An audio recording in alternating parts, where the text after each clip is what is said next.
I'm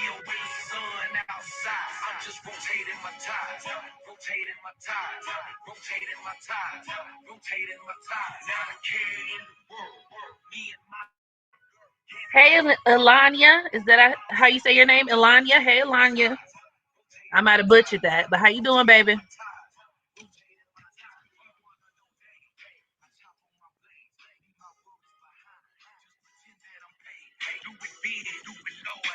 Patricia, hey, baby. I got your message too. I'll get back at you in the morning.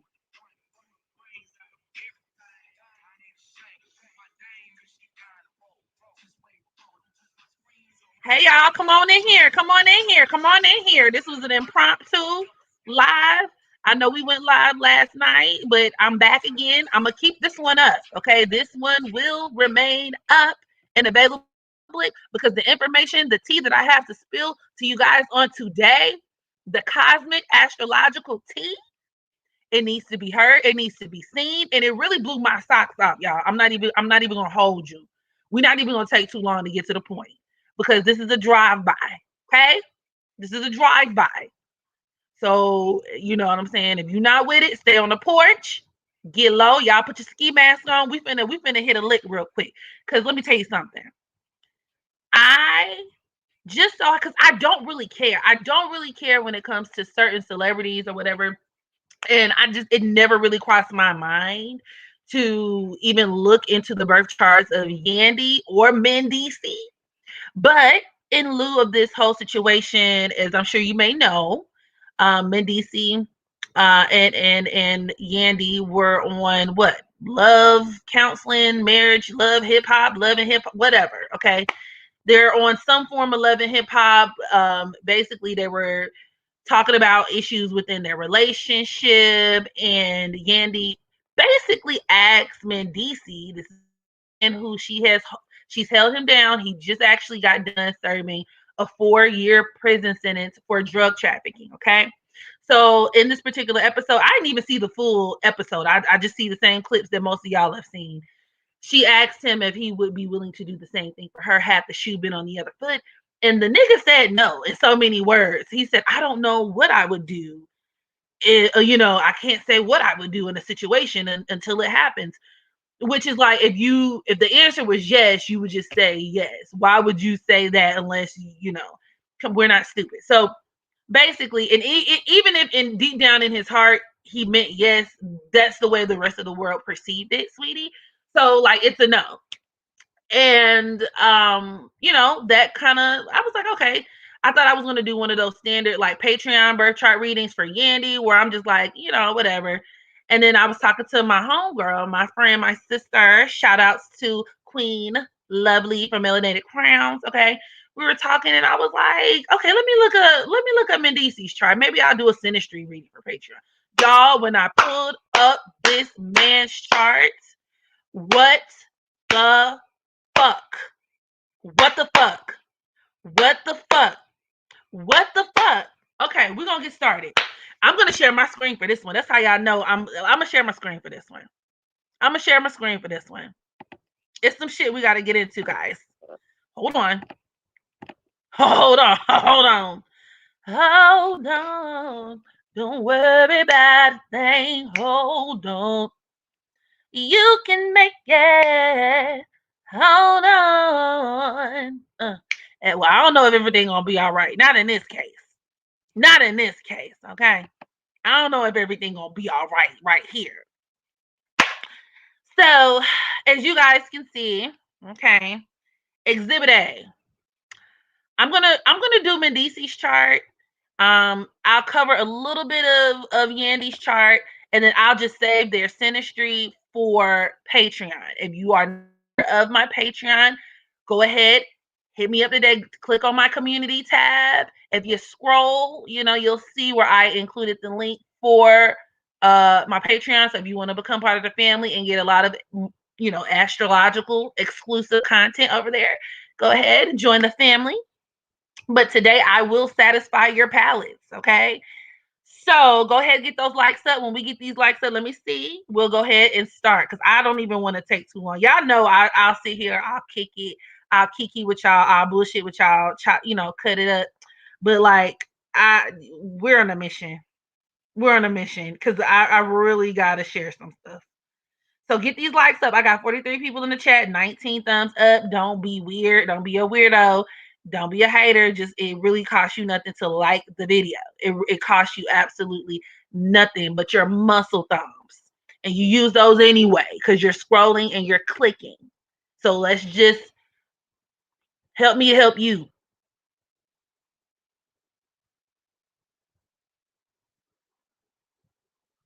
Help me to help you. Okay, we're talking about Mendeecees and we're talking about Yandy.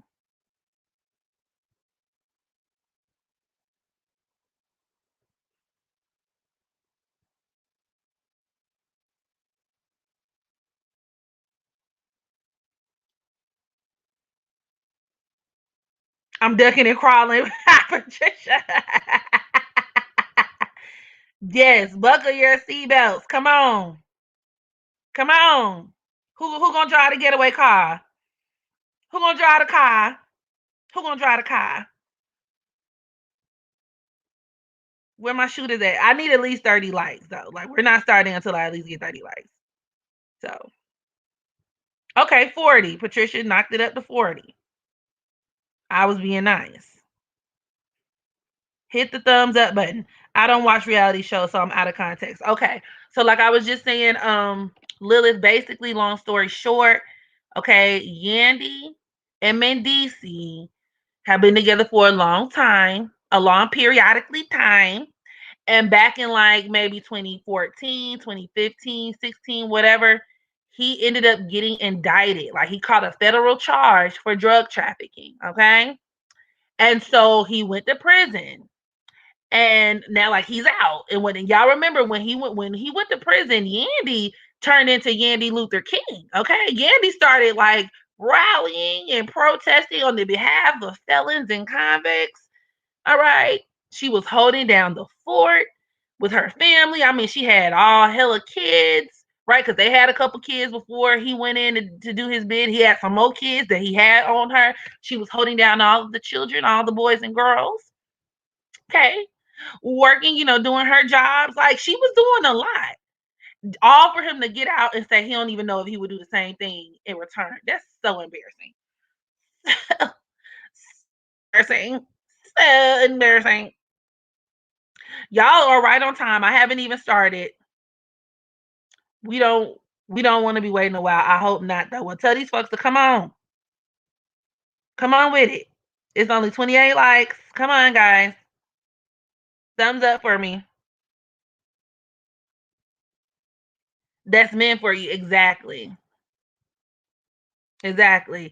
And okay, ex girl 10, she lied about her marriage. So that was something else that happened, right? So a lot of people were saying, because I remember, and once again, it's just bits and pieces because I didn't really follow through. Honestly, Love Hip Hop New York was not my favorite franchise, so whatever. But I do remember her flashing around and being very open about the fact that she had like, oh, I got a ring. He's my husband, and kind of throwing it in his baby mother's faces. Because I remember one season that was like a major storyline. She was going back and forth with the baby mamas. She was saying, I'm married. Turns out y'all niggas not married. She's actually a very dark-sided Pisces, which we will get to in just a motherfucking second. Okay, they only had a ceremony. So they had a ceremony. I don't even remember the ceremony. Lion ass Pisces. That's right, Rachel. And Pisces is the sign of like exposés and whatnot. And that's why, because a lot of them can be real sneaky, real crafty. It's giving me Bow Wow tea. You know how little Bow Wow used to get caught in all them lies. That's so Pisces, so Pisces. And that's why, they get caught up in scandal like that. Because a lot of them is scandalous. The dark side of Pisces are scandalous. Handy Manny Yandy. What? Yandy, she's from Love and Hip Hop, New York. I just kicked the Pisces to the curb, LOL. Like a second ago. Oh God. So they were dark-sided Pisces, huh? Okay, four more. We were 4 likes away from 40. Get these likes up, guys. At 40 thumbs up, I will start the reading for Mendeecees. I'm gonna start with Mendeecees, and we just gonna work our way back from there. I can't wait to sink my teeth into this one, because and mind you, just to provide some context in terms of what I was going into this reading, like my mindset, I had very limited knowledge of Mendeecees. Like I said, I knew him for going to prison, trafficking drugs, and being married to Yandy. And he was on Love and Hip Hop. That is literally all the fuck I knew about this man when I started reading his chart. That's all I knew. That's literally all I knew.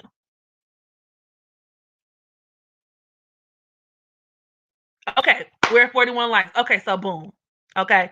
So Mendeecees was born on October 26th, 1978. And I think it's like Brooklyn, New York, but I put New York, New York, same difference. It's fine. It's fine. If y'all want to, go redo it and recalculate it on your own, feel free. But this is what we're doing on today. So Mendeecees, right off rip, right? Understanding that he's a Scorpio, you got to understand Scorpios and how dark Scorpios work, dark-sided Scorpios work. Scorpios are naturally, they can be alive. Obviously, not every Scorpio, but the dark-sided ones can be very criminal minded. These can make grade A criminals. So just the whole concept of him going to prison, him being involved in drug trafficking, all of that. Then him being born on the 26th, the number 26 breaks down to 8. The number 8 deals with the law, right? But it could also even just deal with like authority. So, and these are people who are about their business. So I'm guessing that he was really like a heavy hitter in the drug trafficking industry, like not a small fry, like a big honcho. It's giving me big honcho tease. But this is somebody who could also find themselves getting caught up by the feds. Cause like that number 8 energy is not like it's not the dude handing out citations on your corner, on your block. It's giving me very much like helicopters, choppers on the roof. We gonna kick down the door. And mind you, I mean, it was a federal indictment. He went to like prison, like the big house, like the feds.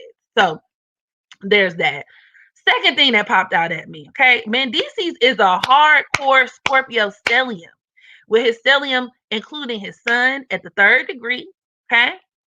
He has his Uranus at the 15th degree, Mercury at the 19th degree of Scorpio, Venus at the 21st degree of Scorpio, Mars at the 25th degree of Scorpio. Now, the first thing, like just sheerly looking at that alone, one of the first things that popped into my mind, aside from him being like just like this is like a career criminal here. This is a career criminal here. Okay. Especially with his Venus conjunct Mars in Scorpio. It's like a guy who gets money. I'm pretty sure he's been in the streets his whole life. I wouldn't be surprised if he had a couple bodies under his belt. But that's not like neither here nor there though. It also gives me like habitual cheater vibes. These are men, and Scorpio, dark side of Scorpio actually is one of the most unfaithful signs of the zodiac, because Scorpio is naturally tempted, okay, or has a natural disposition or temptation to do wrong. And a lot of that is, it comes from this desire to experience a wide variety of sensations, right? Scorpio wants to experience a wide variety of things.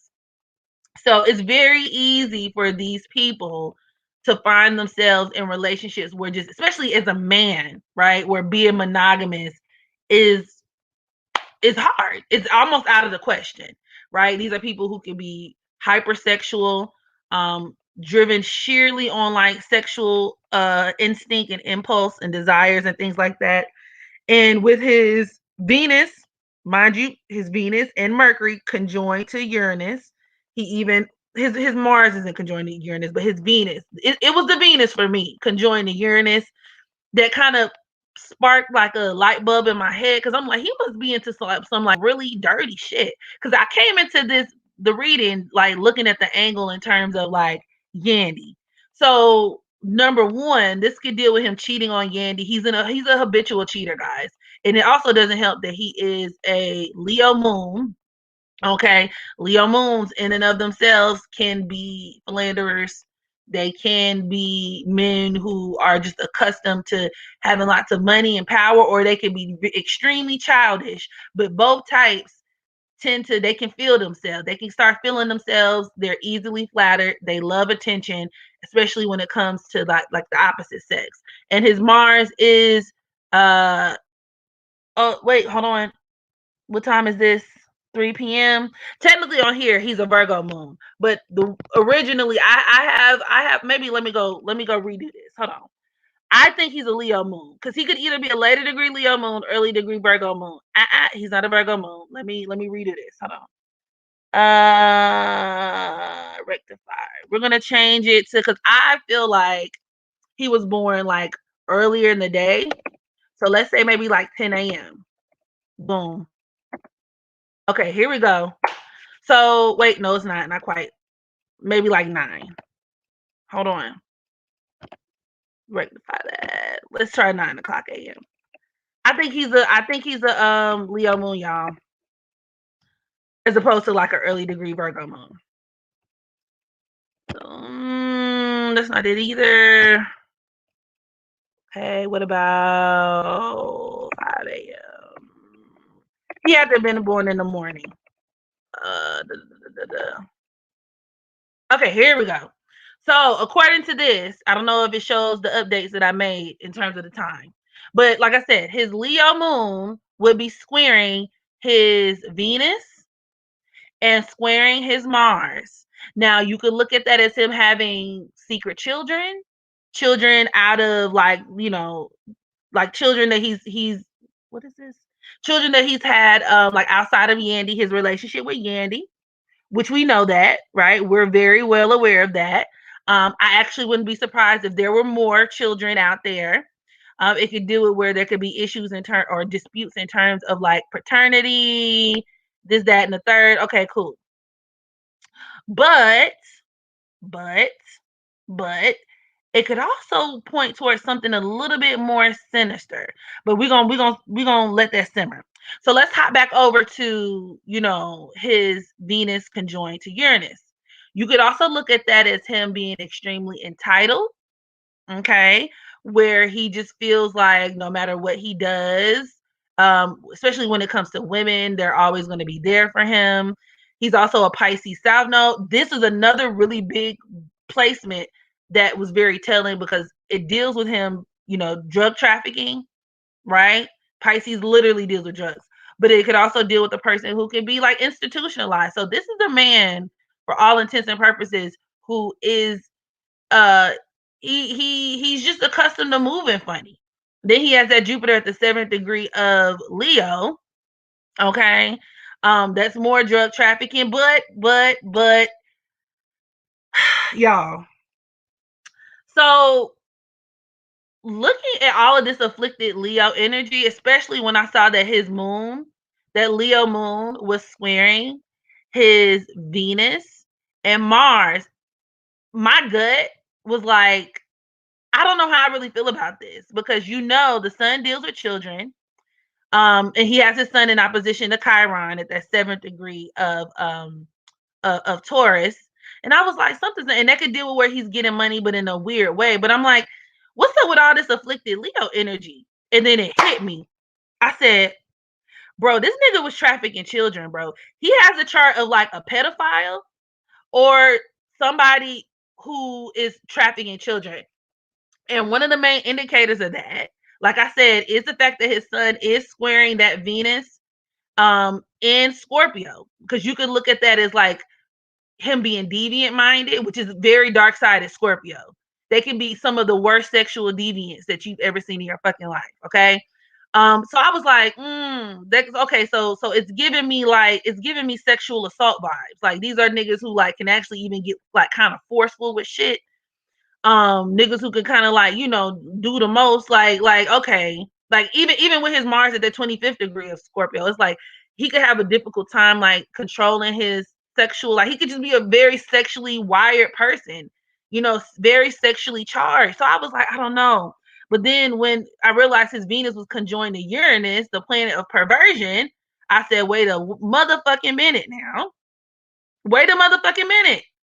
Then that Pisces South Node, right? Pisces South Nodes are naturally very, like I said, very shisty, very secretive. But his Jupiter at that 7 is ruled by Neptune, so that's more Piscean energy. But his Jupiter at the 7th degree of Leo could even deal with, literally, Jupiter deals with trafficking, Leo deals with children, the number 7, and even Pisces can deal with trafficking as well, like where there's some type of like hidden apparatus going on, like, you know what I'm saying? Like, I was like, hold on, and let me see the way it's aspected. Give me a second, y'all. He has his Jupiter squaring his sun, which also deals with children. That Scorpio sun squaring his Jupiter. That's him trafficking children, y'all. He's trafficking children. And I feel very confident saying that because his son is with that opposition to Chiron. You know, Chiron deals with things that are illegitimate. So, like that Chiron in Taurus, you can look at that as him making money off of kids. Mm-hmm. At worst, he's trafficking children. At best, this nigga out here touching kids, or he's like he got some ways about him. Then he got that Venus conjunct Mercury at the 18th degree. The number 18 is hypersexual. It can be very hypersexual, but like with his Venus conjoined the Mercury, you can look at that as him being attracted to like school age girls. Okay, that Venus conjoined the Mars, like I said, could also be hypersexual. Venus conjunct Uranus, perversion. Then he also has his I went over the Mars squaring his moon. What else? What else? What else was a dead giveaway? And really, it was just a Pisces South Node for me, and it really rubbed me wrong. But to bring this all home and weave it all together, because I felt like I needed just a little bit more to make my case, I decided to dig in the asteroid box. Yep, that's right. So he has his asteroid Arachne, which deals with intricate or complicated, like webs, like entanglements, like webs of deception, deceit, lies, or there's something beneath the surface. Okay. His Arachne is at the 2nd degree of Scorpio, conjoined to his sun, which deals with what, guys? Children. And when you combine it with that Scorpio energy, where there could be something like some kind of nefarious, kind of weird shit going on, like that ain't really quite right, but you can't put your finger on it. Shit that's like, you know, supposed to be a secret, but you can't really like, be kind of looking like, what, huh, what the fuck, Then he has his asteroid Bacchus, Bacchus. It's an asteroid that deals with addiction. It's conjoined to his Neptune. And this is the part that really blew my mind, because after I'm digging through the archive, I'm making connections, and I'm kind of second guessing myself a little bit, because I'm like, I know nothing about this man. I don't want to be the first one to jump to certain shit. And my homegirl Queen Lovely said, well, you know, he was brought up on charges for sexually assaulting a 15-year-old, but he was acquitted. I said, wait, now, what he did, what now? So I typed it up. I looked it up myself. Okay. This man was brought up back in 2013. He went to trial for, basically, he was dating a woman who had a 15-year-old daughter, and he was caught allegedly. I mean, I'm saying allegedly just to protect myself, but we're here. Because he allegedly was like playing with his dick in front of her and like made her watch porn and suck his dick. And I was just like, wait a fucking minute, bro. Like, and so I said that to say, with his back is conjoined to Neptune, Neptune deals with porn. And he's a Pisces South Node. So they can really be big porn addicts, right? Then mind you, that Jupiter at the 7th degree of Leo, the number 7 can deal with porn. Leo deals with children as well as trafficking. Like I said, squaring his sun. The sun could also even deal with sex, where like he's showing a child porn. I can't make this shit up, y'all.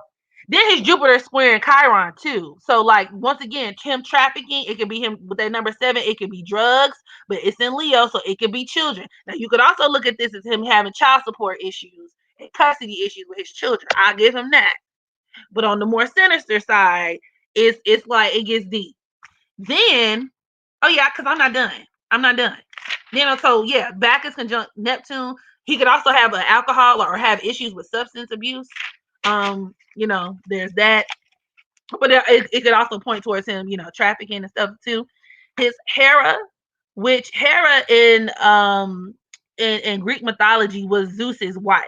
And I know, like, in the Disney version of fucking Hercules, they made her seem like a loving mother who was just like, oh, like, Hercules, Zeus is my baby. Like, no. In the real Greek mythology text, Hera knew that Zeus was a hoe. Zeus was a thotty yaddy, laying it low, spreading it wide, you know what I'm saying? Dropping his seeds off, dumping dick off on bitches. And what she would do, instead of taking it out on him, she would take it out on the women whom he would have these affairs with, which is where, when we get to Hercules' mother, I think she crumpled her legs up or some shit. Like, she would curse the women that he would be with. So, like, hopefully, I guess, to deter him from doing what he was supposed to do, but that never worked. So basically, in astrology, Hera could deal with jealousy. It could deal with scorekeeping. It could deal with unfaithfulness, having an unfaithful partner, and vindictiveness. And with his Hera forming, it's actually running parallel to his Mars, that Scorpio Mars at the 25th degree. You could look at that as him, once again, not being faithful, him being a professional whore. But also, it's like, that 25th degree, the number 25 breaks down to 7. The number 7 also deals with, like, porn. It also so, like, this nigga, like, really got some weird fetishes. Like, he I wouldn't be surprised if he had, like, a foot fetish, or if he was one of those types of, like, wait till you sleep and creep up on you while you sleep and, like, rub and touch on you in your sleep and shit. This nigga is I don't know, guys. I don't know. And then he has Niobe, which is an asteroid that can deal with children, conjoined to his north node, opposing that Pisces south node that can deal with grooming children. It can deal with once again, trafficking children. So I just thought that was kind of interesting. But it could also deal with where, like, one of his kids could have a health issue. But whatever. And let's see what else. His psyche, his asteroid Psyche, which is like wounds that don't heal, is running parallel to his Mercury and contra parallel to that Jupiter in Leo. So it could deal with where he himself could have sustained certain wounds, especially, like, sexually. Maybe he was touched. Mercury does deal with the hands. Maybe he was touched inappropriately, doing certain things, but it points to where he could, be inflicting those things upon other people as well. Other children, let's be very specific. So, I said all that to say, guys, Mendeecees is a creep. He's a creep. And it, like, I went into this thinking, like, oh, like, I'm just gonna, like, expound upon, like, why he treats Yandy the way that he does. And I mean, it's not lost upon me. He's very controlling, be very micromanaging. Okay. Like I said, entitled, especially with that Venus conjoined to Uranus, with him having that Pisces South Node, and Yandy is a Pisces sun. So it's highly likely that her son could be conjoined his South Node, which, like I always say in synastry, is a recipe for disaster, number one. But number two, it could even point to where he takes her for granted, where you give him a little inch and he takes a mile. So a person like that, it's like no wonder that when you're able to, when the situation is done and you done bent over backwards to hold him down, of course he's not gonna be sure that, you know what I'm saying, like that he would do the same for you, or of course he wouldn't be convinced that he would do the same thing for you, obviously. But yeah, that was, like, more so the angle that I was gonna focus on. But I was like, I don't know. Then on top of that, I wouldn't even be surprised if he was, like, a snitch too. Okay, with that Pisces South Node and in that Mercury contra parallel to Jupiter. His Mercury in Scorpio contra parallel to Jupiter at the 7th degree of Leo, where he, like, singing like a bird. You know what I'm saying? In that Pisces South Node, I would not be surprised if he told on somebody. And so I said that to say these are type of people who are loyal to no one, even with that Venus conjoined to Uranus. His Mercury is conjoined to Uranus. You could just look at that as a person who's out for self. Like, Uranus is the sign of disloyalty. Like, if it comes down to, like, me or you, it's going to be you. It's going to be you.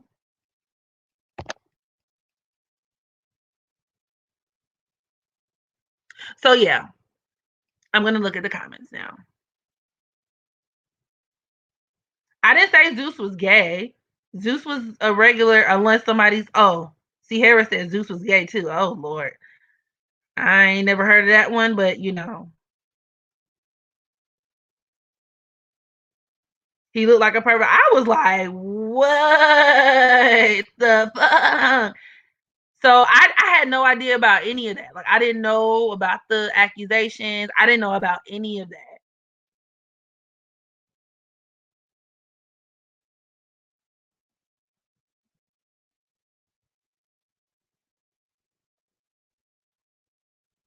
And y'all saying he looked like it.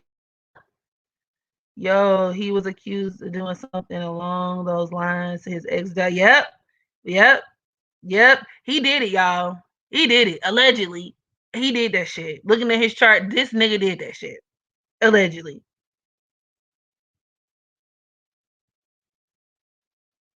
And to your point, C. Harris, Yandy would ride with him if he was trafficking children. Yes, she would.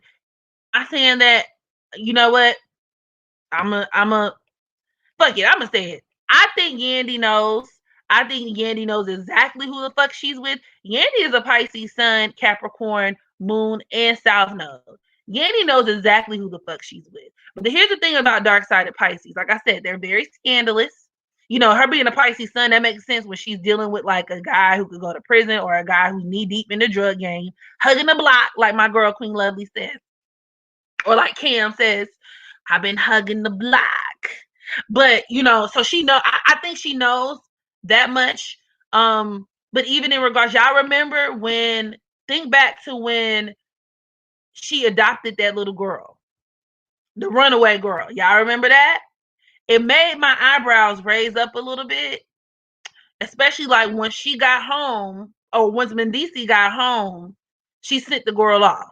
Now I'm conflicted with that because I'm like, well, did she send the girl off because she know Mendeecees is a perv and she don't trust Mendeecees around the little girl? Because I mean, she was around the same age as that girl that he got accused of fucking with. Or but then I also was like, does do you is it possible that Yandy is in on it? Is it possible that Yandy is in on it? Yandy knows who she's with. Or was she doing the work for him?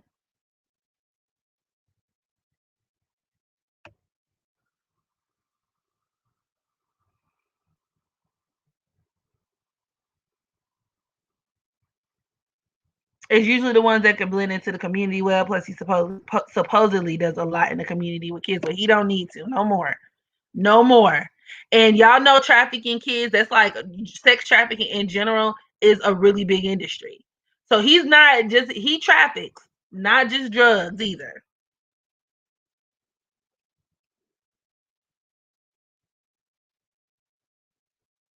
Of course she knows.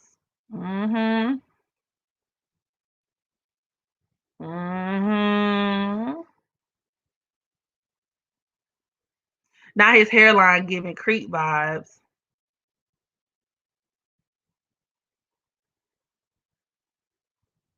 He needs to go to an Ecuador prison. What's that like? What's the Ecuador prison like? The remainder of his life in North Korean prison. Candy is like Derek Jackson's wife. She will deny reality forever. Pay attention. Come on, C. Harris. Zeus was pansexual. Dick for everybody. Ooh wee.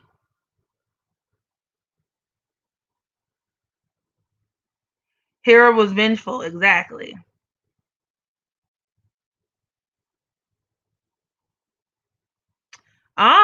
C. Harris brought up something interesting. He may drug his victims. I can definitely see that. I can see that. Especially with that Mercury contraparallel to his Jupiter at the 7th degree. Oh, and you know, that's interesting. Then he got his Jupiter squaring Saturn at the 10th degree of Virgo.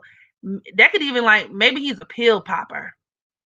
Maybe he be on them pills. Maybe he be like, maybe he'll come on, girl, pop these things. Have a good time. Relax yourself. That's what it's giving. That's what it's giving. I hate male identified women. These women will protect and defend criminals. Yep.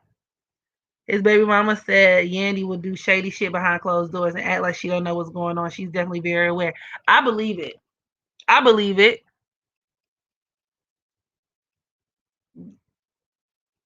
Yeah, this is how am I say this is not Nicki Minaj, but Nicki Minaj, that's a different story for a different day. I know a person that shared a birthday with Yandy and she's sneaky and acts perfect. Maybe he be on these pills, right?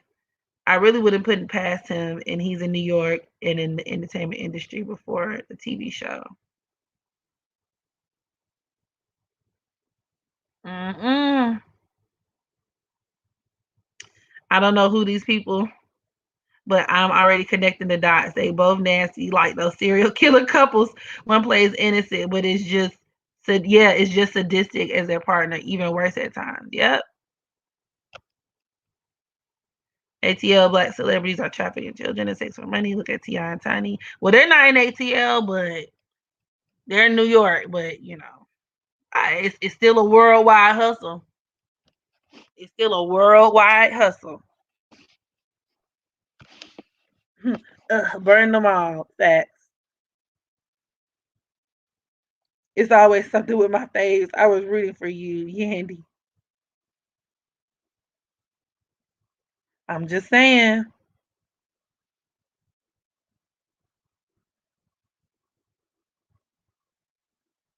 I am just saying. Oh, they were in ATL? Oh, well,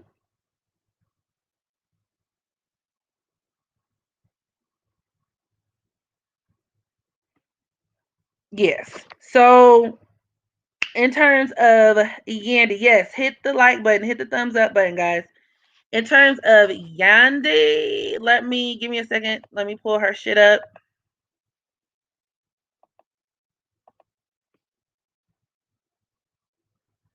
Let me pull up Miss Yandy.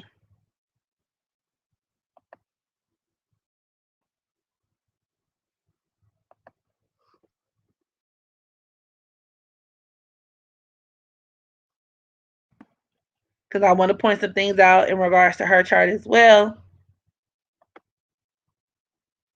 Well, she was born March 19th, 1982.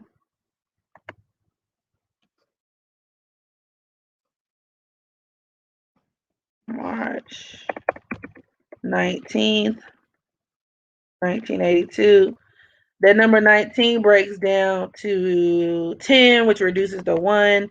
That could also be why she's very male identified. The number 1 deals with men. It also deals with children. On the more like a nicer note, I would say like it deals with children from a standpoint of her wanting to have her own children. That's me being nice. You know what I mean? So Yandy has her son at the 28th degree of Pisces. And the number 28 also breaks down to 10, which also reduces to 1. So in terms of having a husband who sex traffics children, that's right on par. But also, like I said, a husband who, then went to jail. But it could also even deal with where she's just gullible and naive herself. Okay. Then her son is squaring Neptune. You already know. And also, that's a husband that's deceptive all day. Like where you just attract very deceptive men. Men who could be con artists, sneaky. And like I said, her son, is it directly on his south node? Because his south node, her son's at the twin. It's not the south node, but it's still the same. It's in the same sign, which can produce very similar effects. Very, very similar effects. So there's that, right? And that also deals with her being a liar. It also deals with her being sneaky. Okay. It could deal because her Neptune is actually at the first degree of Sagittarius. So she could be self-righteous. These are people who do a lot of virtue signaling. You know how she do self-aggrandize and make themselves kind of seem one way, but you a hypocrite at the end of the day, right? So there's that. And it could also just make her delusional too. But like I said, she's also a Capricorn moon. Capricorn moons are also known to, like, they like to carry themselves in a certain way. So these are people who don't like to really be out of control, especially like of their own narrative. They care a lot about their reputation. They could be the type of people who will put on fronts. They'll put on airs, just like Pisces. You know what I mean? But they care a lot of their business people, and she's also a Capricorn South Node. So with her Sun conjunct that Capricorn South Node, is like, her being a businesswoman, a high achiever, and all those things, right? She managed Dipset. That's also reinforced with her Saturn conjoined to Mars and Libra, right? Where she just spent all this time managing and doing A, B, C, D, E, F, and G. But with that Cancer North Node, baby, your personal life is a hot mess. It never fails. You know what I'm saying? Nicki Minaj, Capricorn South Node. Look at her in her personal life. Very accomplished career woman. Personal life, hot fucking mess. Wendy Williams, very accomplished career woman. Personal life, hot fucking mess. Beyonce, very accomplished career woman. Personal life, a hot fucking mess. You see where we're going with this here? And it could also just be very private. So it also it coincides with her Capricorn moon and that South Node, or I should say it coincides with her North Node. Cancer more so deals with privacy, but Capricorn still isn't necessarily above, you know what I'm saying? They're like making things look a certain way. Like, you know what I'm saying? They don't like to be embarrassed. They need their respect. But with what is this? Yeah, Yandy's moon is contraparallel to her North Node. So that could even just deal with, also there'll be instances where she'll be humiliated. And actually with that Capricorn moon conjunct her South Node, it's like, does she like it? Is she a self-masochist? Could she be a person who just enjoys being like where like you can kind of enjoy being humiliated or shitted on? Then she got her moon squaring Pluto. Okay. Her Pluto is actually at the 26th degree of Libra. That could deal with a dysfunctional marriage or relationship, or there could be issues in regards to control, power, and abuse. So, on one end, you could look at this as like Mendeecees being kind of manipulative and abusive, and where he could kind of get into her head, and but you could also even look at this. I like to look at that square, like having your moon squaring Pluto in Libra, as like maybe even partners in crime. It's also giving me like partners in crime kind of tea. Then she has her moon squaring her Saturn too. And then having the Saturn, is it conjoined? Yeah, the Saturn is actually conjoined to Pluto, but where business can be kind of corrupt, something not quite right, where something isn't quite right, where she herself could participate in illegal activity, or at least affiliate herself with illegal activity. And Libra is one of those signs where it could be like a liaison. Like, these are like the middle people. So she gives me like a person who may not necessarily be committing crimes herself, but she's putting people in touch with one another. I know such and such who knows such and such who knows such and such and such and such, right? What else? What else kind of made me look at her sideways? Oh, then she got her Jupiter. Okay, that Jupiter, which is at the ninth degree of Scorpio. Right there, that could deal with a person who could be corrupt in a lot of ways, who could be into some shit. But that Jupiter is actually squaring her Venus. Okay. At the 13th degree of Aquarius. That could deal with some shocking information comes out about her spouse. That could deal with her, being a part of some type of corrupt network, because that Venus in Aquarius can produce like you know pervness. You know what I'm saying? Like, it's perversions, pervertedness. So you could look at this as, once again, her having a husband who's a perv. Or like, I'm also wondering if like maybe she makes money off of that somehow. Like if she makes money off of that somehow. Like, I don't know, guys. It's giving me. Then she got her Saturn square in the North Node too. So like, and it's contraparallel to. Really, she gives me a person who is really like, in this lifetime, Yandy is supposed to be more domesticated and like a loving mother and a homebody, but she's a woman who's at the end of the day about her business. And even if it comes at the behest of exploiting other people.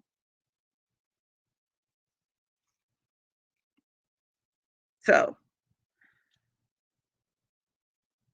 I am going to read the comments.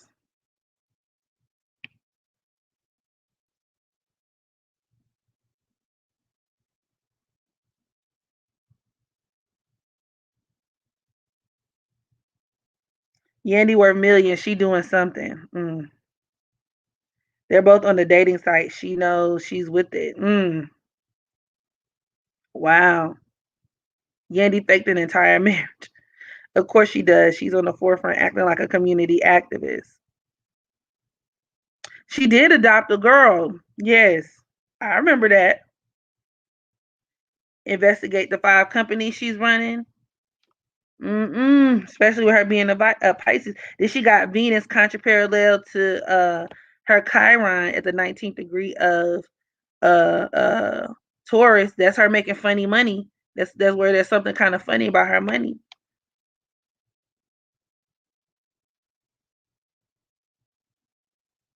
All right, DK guys, and Venus is also forming a semi-square to her Sun and Neptune. She is in on it, bro. She knows all aspects of it, allegedly, from the drugs to the child trafficking. To be quite honest with you,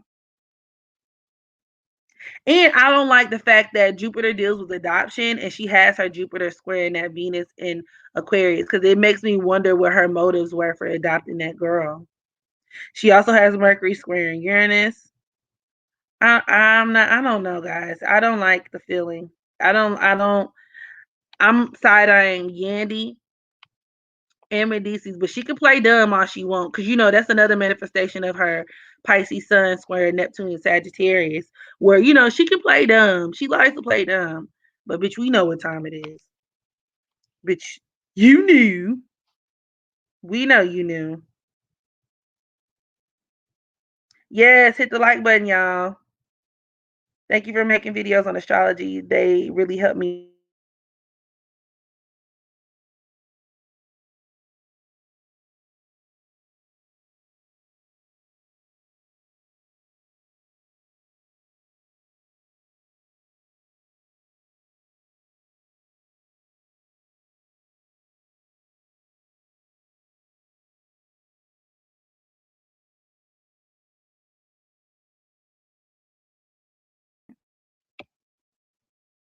And I think it was one of those, like, he had enough money to shake the situation, not because he's innocent, because he's not. He's that nigga guilty as hell. But unfortunately, I'm not surprised. People are just horrible facts. I swear she does. She has to. I think she alluded to it on Love and Hip Hop. She won't marry him. She's protecting her bag. Yeah, because he also has hella aspects that point towards him. That nigga, he could be in a lot of debt, especially like when it comes to child support. So, I mean, that's the only smart thing that she's done. But it's like, why lie about it though?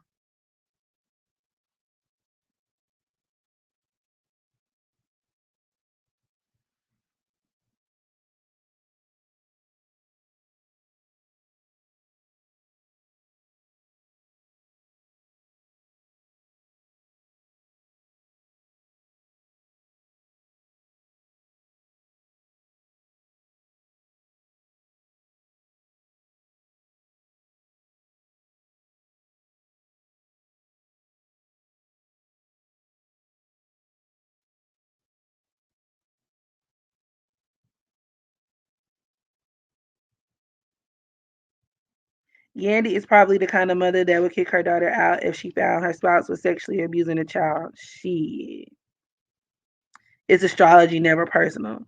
Mm-hmm. Was it Mendeecees accused of being? Yeah, yeah. Mm-hmm, we did. Your aunt has a Jupiter in Pisces.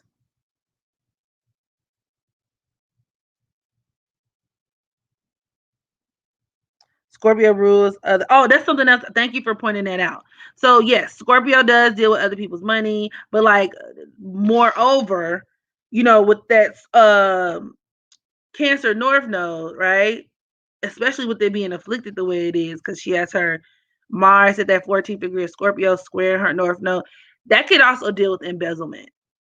That could deal with a person who that Cancer energy, because a lot of time Cancer is hyper aware and like hyper concerned when it comes to security. It can almost be as bad as Taurus. So I was gonna say, when they're in dire straits, they don't even necessarily have to be in dire straits. They're just the type of people where like a lot of them can get caught up, like a lot of dark sided cancers can get caught up for embezzlement or mismanaging funds or pinching a little bit off of this to, put over here. You know what I'm saying? So with her Mars squaring her North Node, you could look at that as like, even shit, even the people that she managed, I would double back and like double check the receipts. Did she rip off Dipset or something? And then add that in tandem with her Pisces Sun and Mercury. I don't know, guys. I don't know.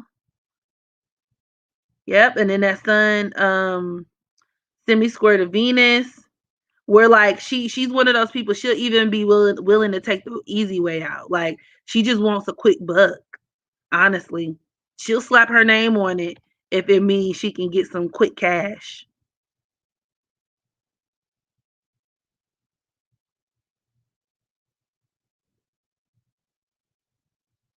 Double checks the receipt. Didn't Chrissy say Yandy was taking money? She did. I don't remember that. I remember them getting into it because at the time I thought Chrissy was too much. Um, I remember them. I remember them getting into an argument. Um, yeah, and Chrissy, she's a Capricorn Mars, so she about her shit too. So maybe it was one of those things where it was like, yeah, because and they say Chrissy back in the day was like she ran the streets and she was involved in some criminal shit.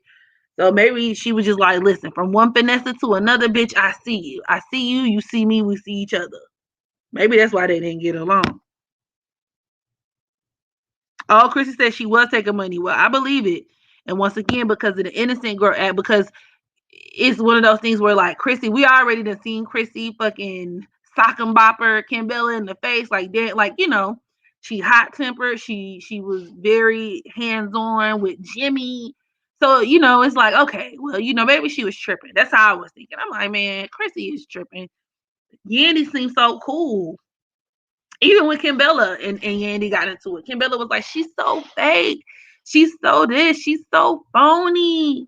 Because even with that, think about that Venus and Aquarius. Venus and Aquarius, they don't, friendships hold, but only so much weight. It's about connections with them. It's about connections and what you're able to do for them. They may not make the best friends, even with that her moon conjunct that Capricorn South node.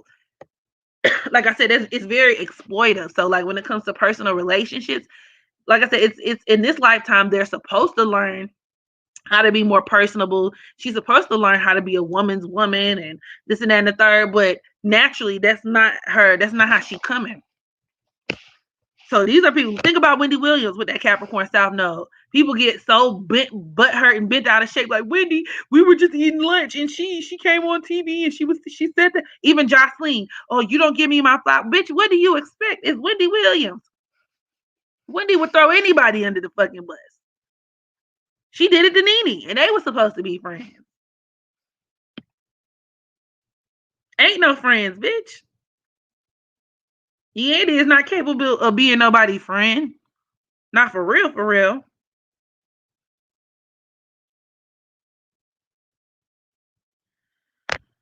So, you know, that's that on that. Okay. That is that on that. And then with that Venus squaring her, that Jupiter Scorpio once again, she might even be the type to like research and try to get dirt on people, or like, you know, it's giving me like fake friend. It's giving me like even like jealous friend. Like I'm studying all your moves, like, you know what I'm saying? Even with her Mars conjunct Saturn and Pluto, that's a person who's very hyper fixated on what other people are doing. They're constantly checking the temperature, adjusting themselves accordingly. I wouldn't want to be her friend. This bitch is off. She stole the fuck off. And she could just be delusional. So you did all this, and at the end of the day, where did that leave you? With a nigga who said he wouldn't even be willing to do the same for you.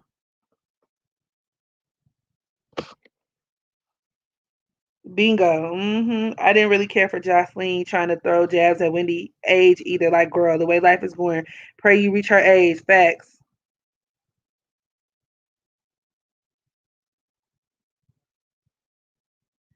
Facts. Oh, thank you. I got a donation it was like a couple of live streams ago. I think it was a 420 live stream I did with Queen Lovely. Somebody, let me read the name because I didn't even realize I had got a donation until after I ended the live. So I don't know if she's still in here in the chat, but Miss wait, what's oh, it's Miss Angela. And I think she sent one today. Thank you so much, Angela. Thank you so much for the blessings. Blessings.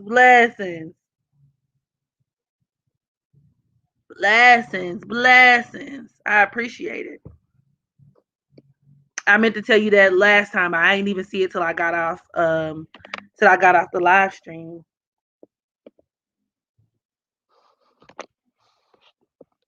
Thank you so much for all the blessings. But yeah, if I remember correctly, she tried to get some people off the show early on. Who, Yandy? I don't appreciate Wendy calling Nikki's baby an ops baby. Wendy dishes it. I can't talk, y'all. She can't take it. And here's the thing about Wendy Williams, like to kind of to segue. I don't. I mean, there are times where I disagree with Wendy. Obviously, I think she clearly has her own deeply rooted psychological issues. Once again, that Capper can't that Cancer Sun in opposition to her Capricorn South node. Clearly, she got family trauma. She got issues, right? And that Cancer North node could even make you emotionally unstable. Okay, so with that being said, I personally take Wendy for who she is. She's a person, and that's even when you think about how her claim to fame was the fact that she was so edgy and she was so willing to go against the grain. And honestly, she's watered herself down a lot over the years. Because I remember the old Wendy, the younger Wendy with Charlemagne, the Wendy who would just come out and just say things just completely left field, no filter, right? Um, yeah, she's torn herself down over the years, and you can say whatever you want to say about her, but I think that a lot of people, because we put celebrities on such a pedestal, we live in like a celebrity culture, which I mean, you know, I guess you could say she's a part of that because she does hot topics, right? But it's like people suck so much celebrity dick that it's like I feel like a lot of people have inherited the opinions. Like the only reason people don't like her is because celebrities don't like her, if that makes sense. And I say, and you know, when it comes to celebrities, they have a right not to really care for her, especially if she's somebody who puts out stories and things that you rather not have in the media, or you know, she's a public figure and she speaks things that you may not agree with or that you don't like. Fine. I feel like it personally comes with the territory, but fine. If you don't like Wendy because of that, then that's fine. My issue is when we talk about people like everyday people, me and you, like when I look at the shade room and they be going in on Wendy. Wendy, go find you some business. Wendy, but it's like y'all do the same thing Wendy do, but you do it for free.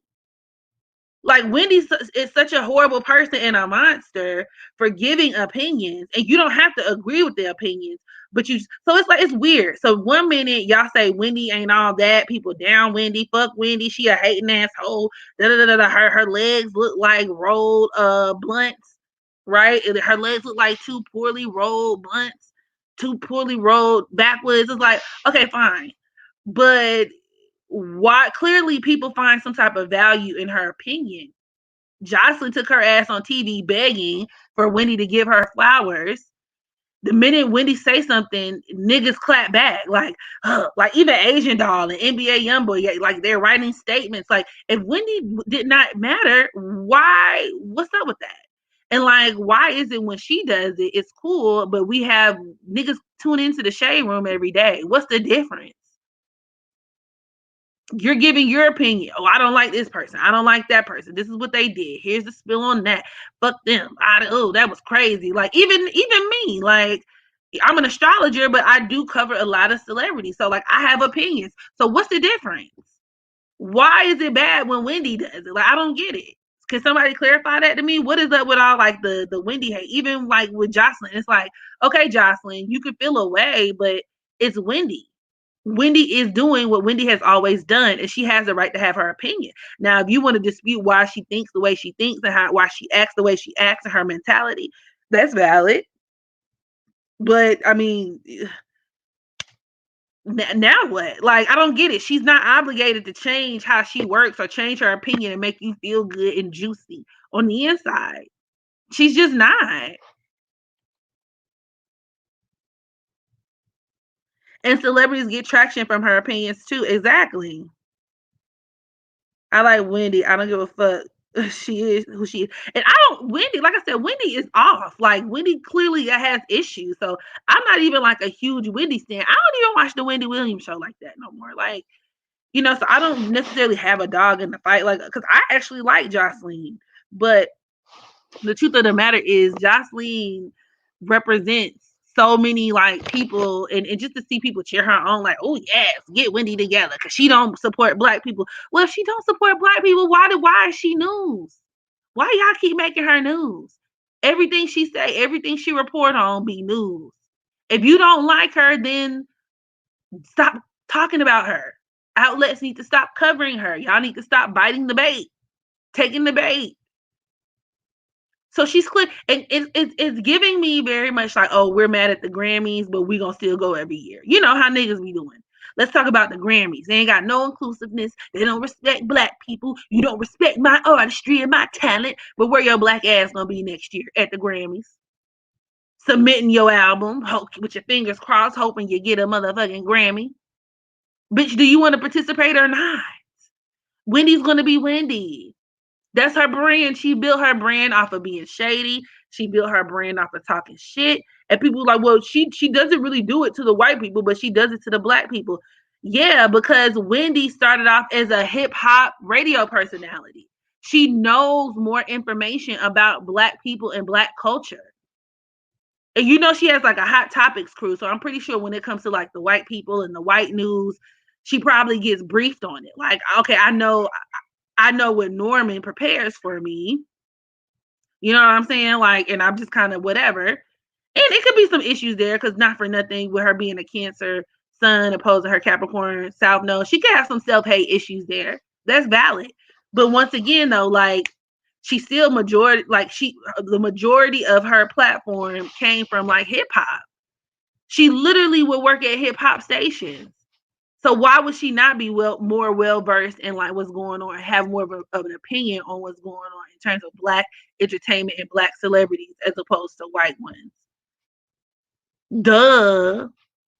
That's like me. That's like somebody saying, Megan, why don't you ever, Megan, you don't ever cover, you don't ever drag white people and pull up their natal charts and debunk them and try to expose and do this and that and the third. It's like, well, I don't know if you noticed, but this is like the hood Astro Queen, bitch. I don't know if you really noticed, but like it may become as a surprise to you. My name is Megan, but like I'm black as fuck. I don't really, I don't immerse myself in that much white pop culture. I don't really know these mayonnaise bitches. I don't know them to like really pull up their charts on the regular like that. So people kind of get me with that. Or like when and remember, like I said, the era of Aquarius, be mindful of like groupthink that robs people of their humanity. When people like on one level, it's cool to roll in collectives or to try to like the idea of forming a collective and trying to be protective of a group of people is valid. Like, okay, women are underserved, portions of the population, underserved members of the population, black people, underserved members of the population. So naturally, okay, we should stick together. We should rally around these people. We should support these people. Like, I get that thought process, but people take it too far when you expect people to give you certain treatment, entitlement, very Aquarian, when people expect you to give them certain treatment because they belong or they are a part of whatever particular group that you're in. So it's like, well, I'm a woman, I'm a black woman, and I know y'all done seen this. This shit gets on my nerves. From one black woman to another, are you really going to drag down and tear down other black women? It's like white bitches fight every day. White bitches have the freedom to be like, you know what, Becky? I popped up onto the scene. I saw Sarah. I like you, but I don't like Sarah. Fuck that bitch. She's a whore. Right? And then they squabble. And everybody is like, we can view them as individuals. But like as black people, we gotta move as a unit no matter the fuck what. And I get it. There's a time and a place for unity. There's a time and a place for this, that, and the third. But like people take it and apply it to like an entertainment context, and it makes no sense to me. Like, why are you reporting on other black women in a negative manner? Like, bitch, why the fuck not? Because I'm black, and there are people that I like. There are people that I don't like. So what do you mean? Like people was doing that with me when I was speaking on Sierra being a hermaphrodite. Oh, well, allegedly, let me say that. Well, oh wow, you're tearing down another black woman, bitch. The fuck, like, okay, what's your technically? I don't think she's just like a black woman, but let's say she was a black woman. So it's lots of black women that I like. Am I not allowed to have an opinion? I never said I didn't like her either. But in your eyes, according to your perception, I can't have an opinion on A, B, and C and D because she's a black woman. Y'all are weird. Y'all are weird. Okay, you're weirdos. That's weird. I hate that because I feel like it's a way to kind of bully people into submission. Like I'm gonna use that to like try to guilt trip you and bully you into doing what the fuck I want you to do. You don't even get a chance to have your own humanity and your own identity and be your own person and disagree with what you disagree with or feel however you want to feel about something. You got to conform to group think because if you don't, according to everyone else, you're trying to put down the whole group. You don't fuck with all of us. What? You said something bad about a black woman as another black woman? Clearly, you don't even like other black women and you're anti-black woman. Bitch, is that what the fuck I said? Is it? So when Jocelyn started talking that shit, it kind of triggered me. I'm not even gonna hold y'all. I'm not gonna lie. It triggered me because I think that kind of thinking is annoying. It's weird. Y'all are weird. You're weird. If you think like that, you're weird. You weird as fuck.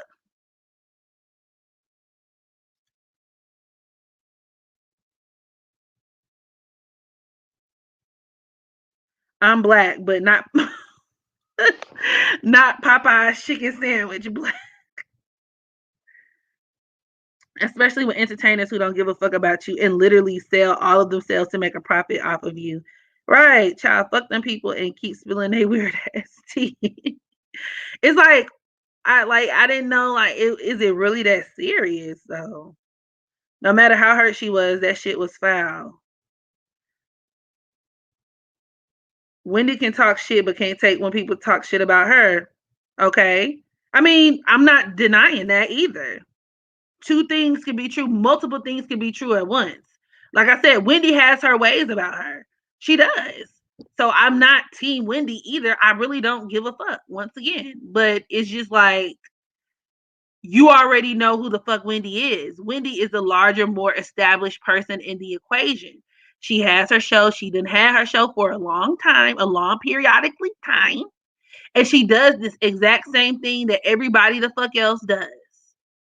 And I actually want to push back on the idea that she can't take criticism, because when it comes to people, going back with her face, back and forth with her face to face, maybe she can't. But y'all talk shit about her every day. Like, people talk about her. She looks, and don't, like, I'm not gonna hold you. Like, her body shape is peculiar. Like, people go in, like, don't even give her a chance. It could be like, oh, Wendy said hello today, and it'd be like, ugly ass bitch, she's a man, Bartholomew. You see what I'm saying? Breaking their own rules, right? Because they ain't supposed to be like, oh, black women over everything. Fuck that black bitch. She look like a man. Gross, Wendy. Oh, I can't stand Wendy. Oh, she do talk shit. Fuck Wendy. Yeah, Wendy. Like, but she doesn't say anything back. Wendy don't be clapping back. I don't know the last time Wendy went public and was like, oh, I'm gonna make a statement because the blogs is talking about me. Wendy is a vet in the game. She don't, like, she kind of birthed,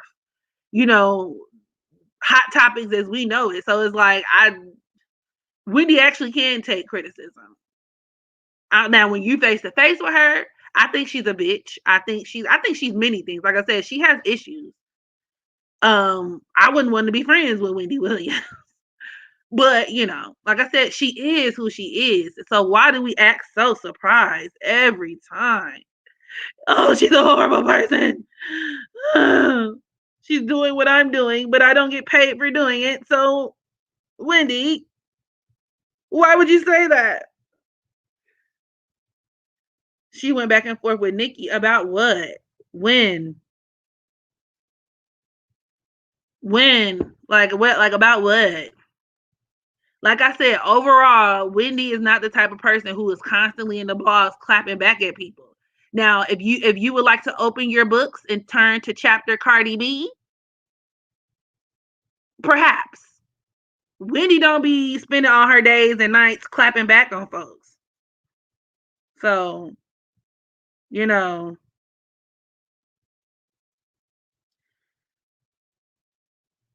I think Wendy cares a lot.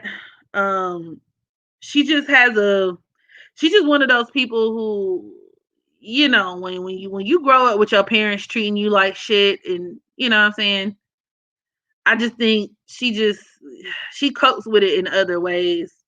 I think she cares. I don't think Wendy doesn't care. But, she's, above all, she's a businesswoman first.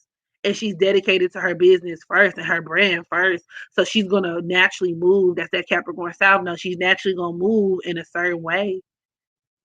You ain't going to know it. She's going to go home and snort 3 lines of coke or some shit. But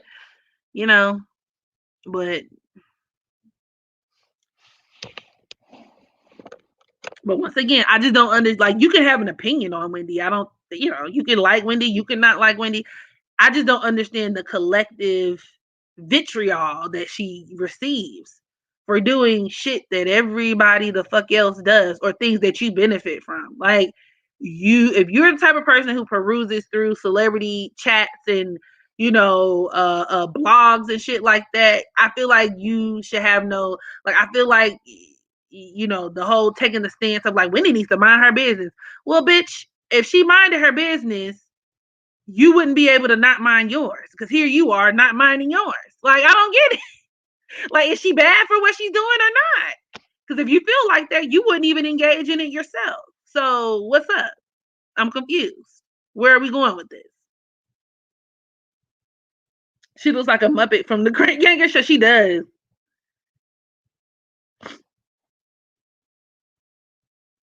Jocelyn is the outside of the black culture. She's an Afro-Latina, but I mean, I can see that. I remember her saying some off-brand shit too, but I don't really expect her to. I don't put her on the same level. I mean, not saying that she's any worse or anything, but I hold her in a different regard too, because she's not a Black American. So when you're not Black American, I automatically, like, I don't even expect her to be on brand, on par with, like, the black community, peace in a bottle of hair grease. She's a Puerto Rican princess for a reason. So she just happens to be phenotypically black. Bad Girls Club still comes on. I knew they did it all. So I don't know. I don't know. Wendy was shading her about her baby daddy or something. Nikki clapped back on her radio show. Wendy said something back. Oh, okay. Like I said, it's still not the norm. That's not really what she does like that. Wendy's not known for getting back at people. All like most like the majority of people's opinions, and when people drag her, Wendy don't say shit.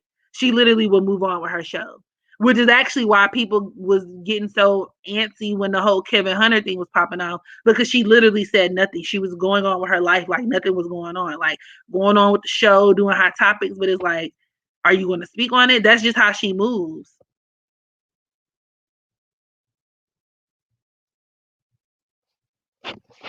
Pull up in that, it's a, when they ask how I get that, ooh.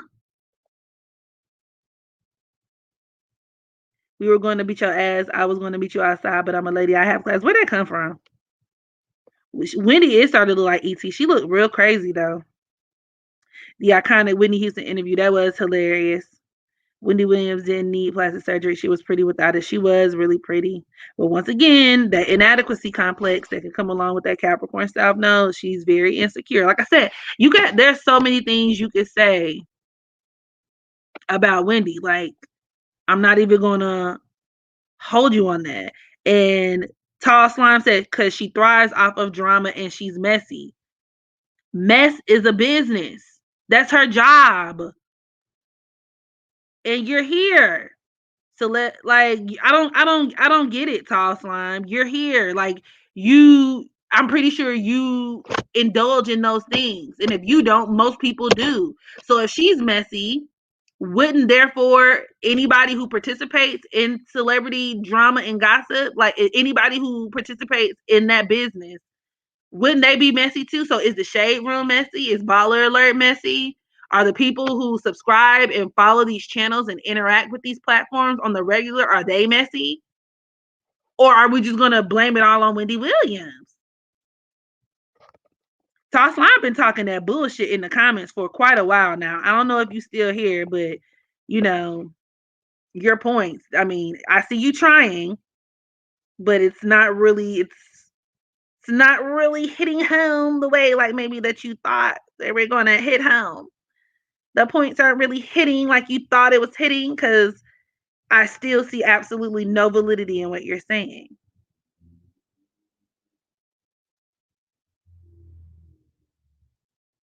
Wendy walks, so these literally the only difference is she's not like, she's the person like the shade room will throw something out there and be like, hey roomies, Kim Kardashian, looks like Kim Kardashian was chilling poolside.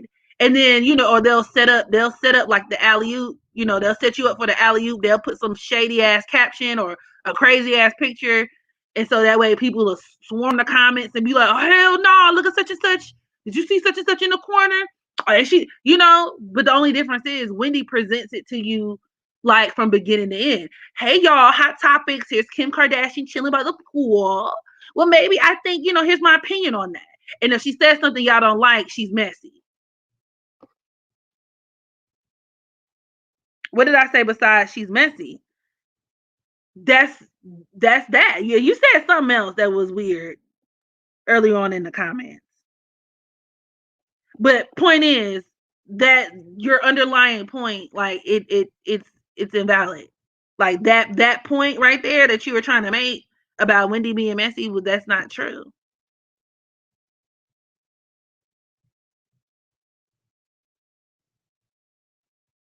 Now, to your point, Deja, if you want to say all of that shit is messy, and you take the standpoint of, you know what, I don't fuck with blogs, I hate blogs, I don't even watch, I don't even look at the shade room, I don't even like that, I don't even like celebrity culture.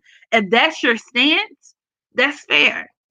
That's fair. You can have whatever opinion you want on it. The only thing I ask is to be consistent. Be consistent. because a lot of times people pick and choose what they deem to be. It's really a big popularity contest. So if you like that person, or if enough people, enough celebrities tell you it's cool to like this person, we like that person. But if they say it's not cool to like that person, or this, that, everyone knows Wendy is messy. Everyone in the comments is saying it. Like I'm saying, Tall Slime, if you feel like she's messy, and maybe I should have articulated this a little bit more clearly, I feel like you can have whatever opinion you want on Wendy, but if that's how you feel, keep that same energy across the board. So if you are one of those people who feels like like celebrity culture, gossip culture is messy and blah blah blah, like that shit is whack, then that's fine. But if you're literally only making Wendy the face of that, that's weird. And it's like I can't take what you're saying seriously, and not you in particular, just in general. Like I just can't tell. Like the opinion is invalid because you literally just sat up here and said she's messy, and then you praise something else, which is what I see a lot of people do.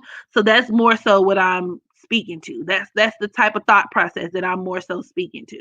Maybe let me clarify my statements like that.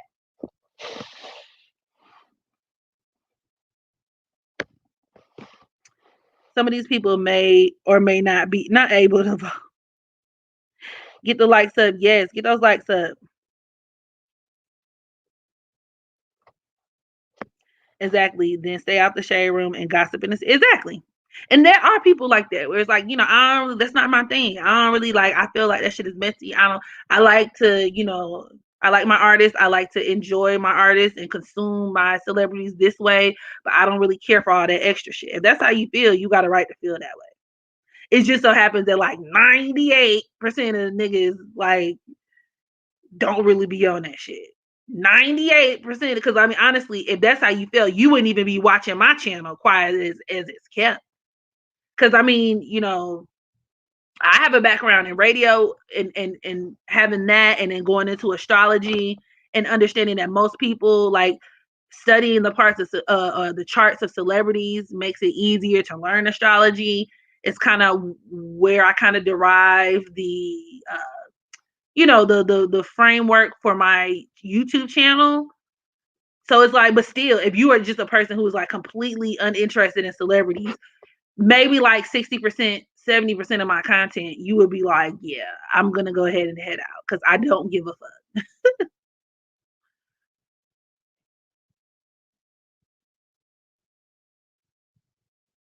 What did I praise? I kept that same energy. I never said other blogs weren't messy. We were talking about Wendy. So okay, fair.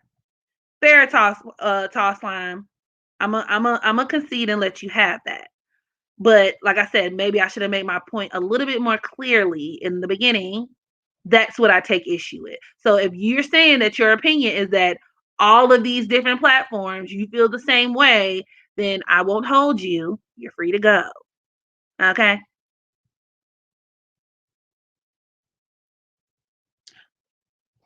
Why she timed out? Why Tall Slime timed out? Did she say something crazy, or they said something crazy? Scorpio forever. You know what I'm saying? Because if they said something crazy, you can go ahead and let that chopper sing. But I don't mind if you disagree with me. If you keep it respectful and act like you got some motherfucking sense, I don't mind. Oh, Tall Slime deleted her message. But I see she was timed out by Scorpio Forever, or they were timed out by Scorpio Forever. So I don't know if they said something else. I just ain't see it or what. But because the last message I saw, I didn't really have a problem with. But anywho, this ain't tea, this moonshine. Pull up in that. It's a toxic energy, toxic people. Okay. I trust your decision, Scorpio. Like I said, look, this is a drive-by. This look, we came and we did the mission. Scorpio, my mind, they the shooters. Y'all the shooters. So, she had to let freedom ring in that chopper sing. And I respect that. I respect your gangster. Don't watch or care for Wendy. Yeah, I don't watch her show either. I did in the beginning, but honestly, I actually feel like she got a little bit too watered down for me. I just enjoy her on radio more, and maybe that's my bias because I do have a background in radio, and I will admit my bias towards Wendy in that regard too. Like I hold Wendy to a certain regard because I went to school, got my degree in communications. I worked in radio for some time, and then I like astrology was an afterthought. Astrology was an afterthought for me. So, um, you know,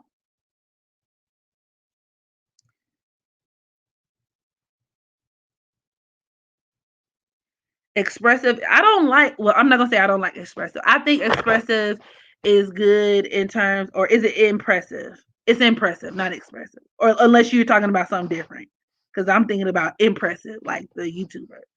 Um, I like impressive, but like I think she's really good at putting together like doing research. I love her documentaries. I think she does really good at putting things together, putting bodies of work together, the editing, the presentation, all of that is flawless. I think she's a little too conservative for my taste, and that's my opinion. And I also think that like she tries to pussyfoot around. I don't like that, like, and that's just me because I'm more of like a straight shooter. So I don't really care for the like, I'm gonna put things in like a really polite way and like maybe even slightly passive aggressive. Like when she was talking about Sweetie, she did a video on Sweetie. Sweetie had a trash ass performance.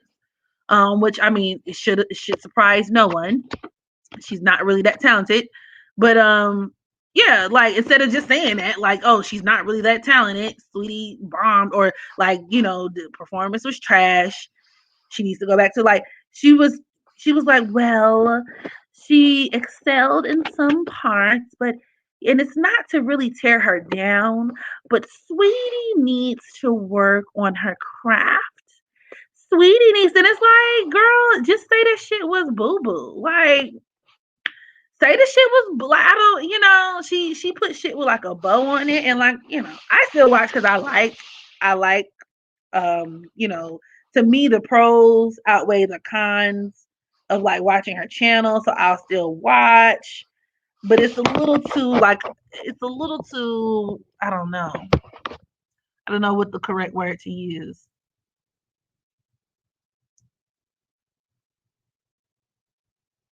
She used to be misogynistic and biased. Oh wow. Change up her toxic dynamic. You can tell she's very conservative, and like, you can tell she's religious and conservative, and so she has like very conservative views. I picked up on that too. I don't really care for that either. I still watch Wendy. Oh, you been in her audience? How you doing? I love Black Femininity TV. I love like the time that they put into making their videos too. I love channels in general that you could tell like they take their time, they study, they research information, they edit really well and they put it together and it's really nice. Now there's a particular YouTuber who claims to do that, but like her shit don't really be hitting on shit like that. Like I'm not gonna be messy. Tina Marie, I can one day. T.S. Madison, I can do I can read their charts some other time. All y'all my favorite YouTubers. Oh, thank you. I mean, cause I'm like y'all. I watch YouTube. I'm a consumer like content on YouTube and whatnot. But yeah, those are some of the ones that I do like. Femininity TV, impressive sometimes, depending on what she's talking about. Um, I used to like the Lovely Tea, and I'm not gonna cap like I don't watch her, but I feel like she's one of those people like she's a Leo, and you could tell she's a Leo because I feel like she kind of thinks a little bit too highly of herself, and not too highly of herself in sense of like her own personal self esteem. Like, I mean, I don't mind. Like, I hope you have your self esteem intact, but like she prides herself on stuff that like I'm just like, that's not really true. Like, she loves saying like, well, you know, I don't really report on things as soon as they happen because, you know, what does she say? I like to take my time. I'm not these other YouTubers who just rush together and they throw stuff together. I like to take my time and I value the quality of my content. And I don't know if y'all, I've been watching her for a minute, but like the quality of her content, like really don't be that high. Like, and I'm no fucking like computer software engineer, fucking like editor, digital editor. I'm none of that. But by no means. But her shit be spliced all awkwardly. She'll have like different parts where it overlaps with one another and she talking over herself, or you know, you could tell like she recorded one piece at this particular time of the day that she came back and it's choppy. It's you. Is it just me? Is it just me? Is it just in my mind? Because I feel like I be watching her shit sometimes and it really don't be that top tier in terms of like editing and quality. But she swears up and down it is, and it's like, but it's not though. But like, okay, whatever. She's a Leo. I just charge it to the game, girl. You're a Leo. You're just out here acting like a Leo. Like, very full of herself. Y'all know what I'm talking about? I love T, but she peep every little negative comment. And I mean that too. And I also feel like she's the type to like, I feel like she's the type of a person like where she does shit, like she participates in the same things that like other people do, but she kind of got that way about herself where she kind of like downplays it. She's also another one who has really conservative views and she can be very male identified, especially with that her being a Leo. And it's just like, you know, okay. Like she was saying in one of her live streams, she was like, well, you know, I just don't like it when girls walk around drinking out of the bottle. Like that's so ratchet, you know. And you can have your opinion. Like I said, I don't really mind. And I still watch her from time to time. So it's not like I don't like the lovely T, but she's just sometimes I just roll my eyes like, all right, girl. And so yeah, I guess. Whatever. Yeah, she was best friends with Tasha. Exactly, and it's like one thing you can say about Unwind with Tasha. I'm not a wino or nothing like that. You know, I did a reading on her. That I mean, I'm pretty sure like if she would ever see it, she probably wouldn't like it. But like the truth of the matter is, Tasha K is just Tasha K. Like she don't try to pretend like she's not who she is. Like you know what you're getting. And maybe that's what I can respect. You know what I'm saying? Like I just respect people who are like that. It's like I am what I am. You could not like me, but like I am what I am. Like you know what you're getting with Tasha K. Like, you know, good, bad, and indifferent.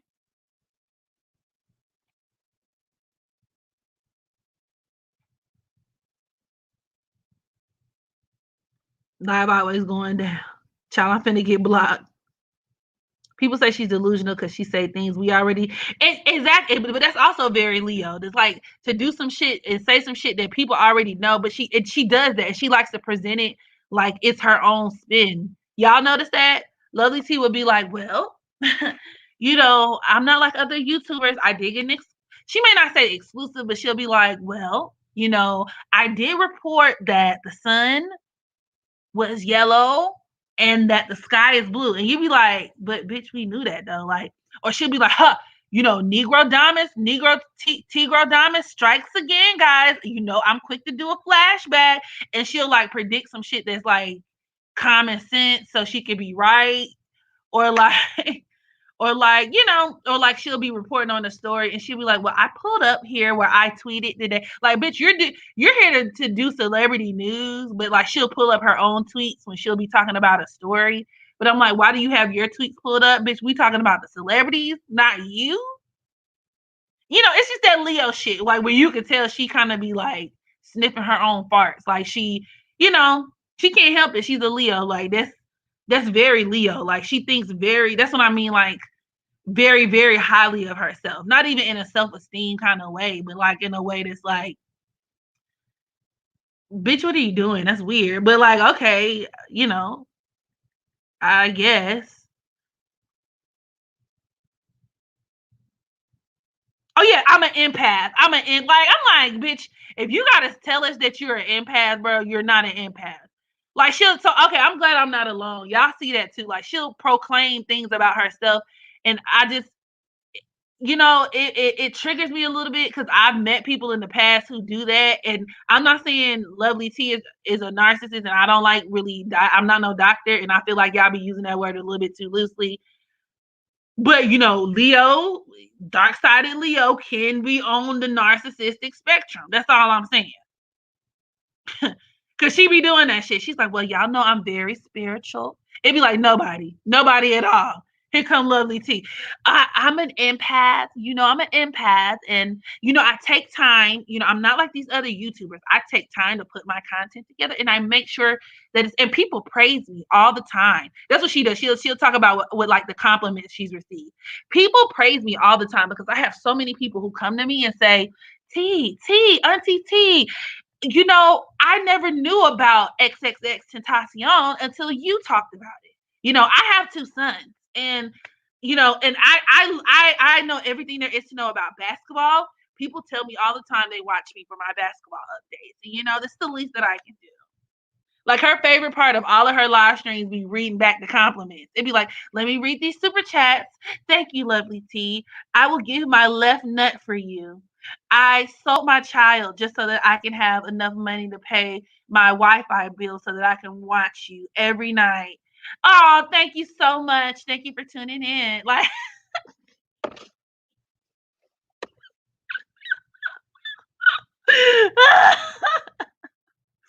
tell me I'm lying.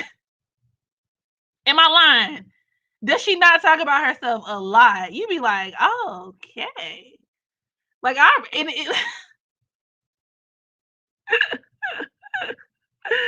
like her though. I'm not gonna cap like I don't, because God forbid my channel like blow up and then people like, the hood ass your queen was talking shit about Lovely T. That's not like I watch Lovely T, but it's she got her ways. We all do. It's just interesting.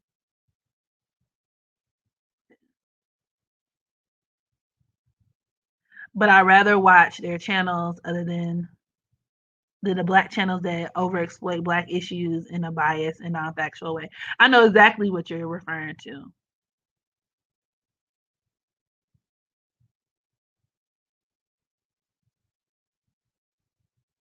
I know exactly what you're referring to. I be wondering who T be talking about when she be saying unlike other. Exactly, and then when some shit pop off, she talking about such and such put a spell on me. Y'all know I'm very spiritual. Such and such put a spell on, or like I don't do the mess. I don't do the mess. But it's like, girl, you do the mess. You just be like crafty with the mess. You be throwing jabs. You be you be throwing jabs, girl. I be catching them. But we gonna act like you don't, because you don't want us to catch on, I guess. But I never got into these gossip bloggers. They seem weird as fuck. I even tried watching these folks who are covering reality shows, and they are low vibrational as well.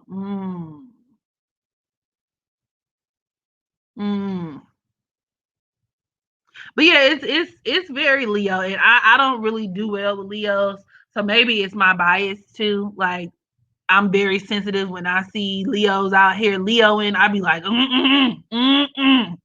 I'm very sensitive to that shit because it really bothers me in my spirit.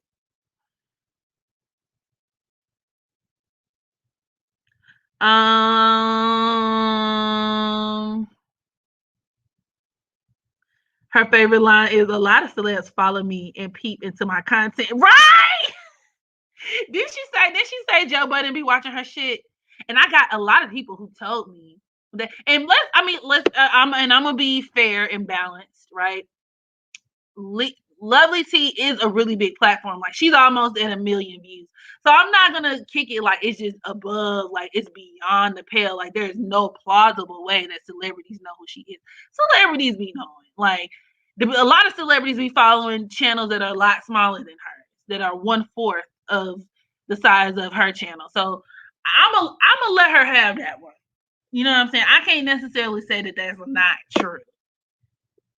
it may be kind of suspicious, but I'm not gonna say that it's 100% not true. I let her have that one. I ain't gonna do it like that. Tasha K is toxic though. Yeah, I said toxic K.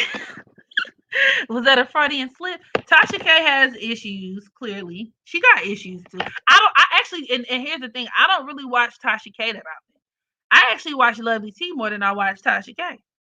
Which is like, how I know, I've been able to peep Lovely T's bullshit more than Tasha's because I don't really watch Tasha that often. But like I said, Tasha is kind of what you see, what you see is what you get. Like over the years between seeing certain things and hearing certain things, like she full of shit though. She's entertaining. She's very entertaining. I'll give her that. Tasha is very entertaining. And she's on her shit, like business wise. Once again, that Capricorn South Node, like you ain't gotta like me, but when it comes to Capricorn South Nodes, a lot of times you gotta respect them for what they've done. You may not necessarily like them and care for them, but like it's like, kudos to you, bitch. And now that I think about it, I think Lovely T is a Capricorn South Node too. And in that regard, I respect her for what she's accomplished. You know what I'm saying? Regardless as to whether you like her or not, it's like, okay, you doing your thing. So, all right. Joe Budden gonna charge to you $100K. Huh? The Grapevine is a good YouTube channel. I started off liking the Grapevine, but when I started seeing their bias, because the channel is run by like a lot of like Africans or like immigrants, like non-American blacks. I don't mind that, but you could tell there's like a really big bias towards Black Americans on there. And so like the conversations that they be having, I'd be like, what the fuck? Like, it don't be enough representation of Black Americans, especially when they start getting into like like the diaspora wars and shit like that. And it turned me off. And I like this girl named Seren. I love her. Like that's my mother. I think she's a Sagittarius too. That's my motherfucking bitch. I love me some Seren. Like, and she used to be a panelist on the Grapevine, but she's a whole YouTuber, director, a content creator, a culture commentator. She got her own platform, but she kind of put them on blast for moving in a certain way too, like against Black Americans, and that's when I stopped watching.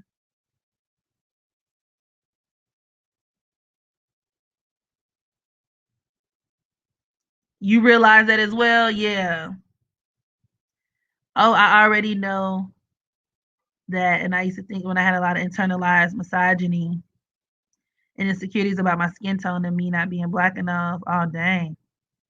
I stopped watching the Grapevine after everyone on that channel said trans women are real women. They did?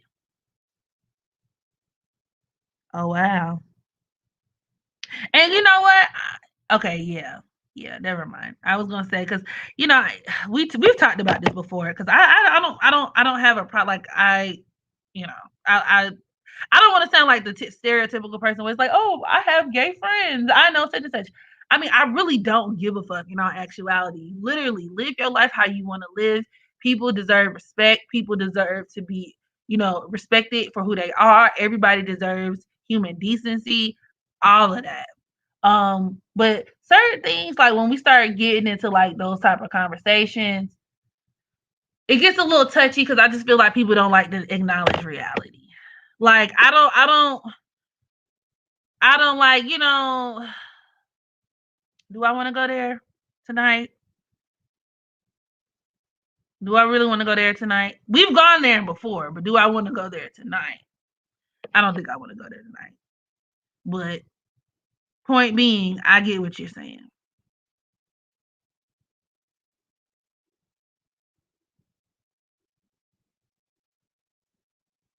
You licked on kitty cat your damn self poo. Don't try it. Who you talking to? I'm about to go meet up with the prophet. Who you talking to?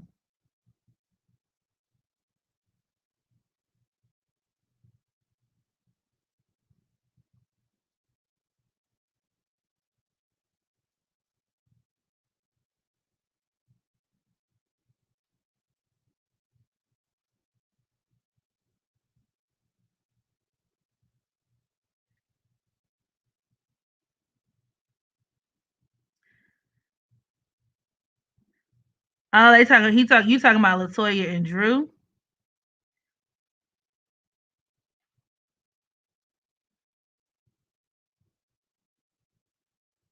But I can see it from both ends because my parents are Jamaican and I'm a first generation American. That's fair. And I have like good friends who are, non like they're black, they're non-American blacks. Like, you know what I'm saying?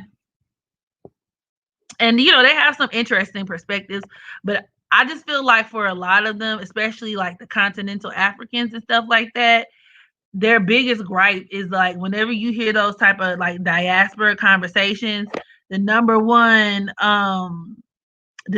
complaint, Megan, you bump coochies, right? Hell yeah. Hell yeah. And what of it? And don't make no secret about it.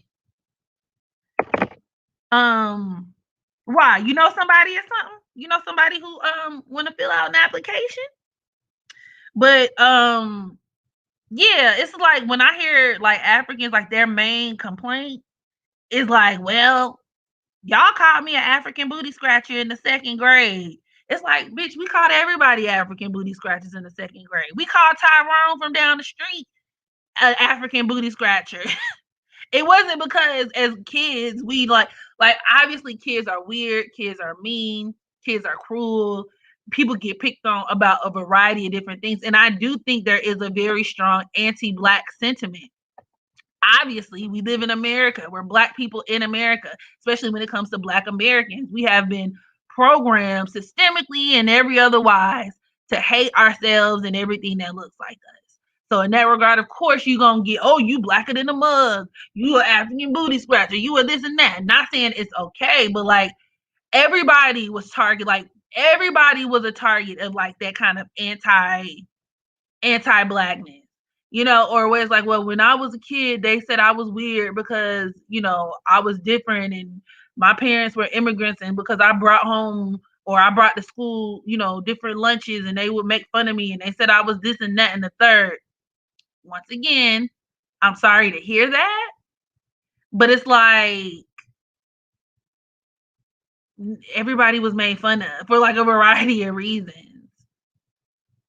Like a variety of it. Then it's like, well, when we see people now trying to wear dashikis, or we see people now trying to do this and that, I just think it's like, are y'all literally holding like as people evolve and we grow into adulthood? And I'm particularly speaking to like the millennials and like the older Gen Zs, like as we've evolved into adults from childhood, are people not allowed to like educate themselves and whatnot? Like, I'm confused. Like, what is it that you want? So, like, you're offended when people, like pay homage or want to even identify with their African roots because you feel like it's appropriating your culture.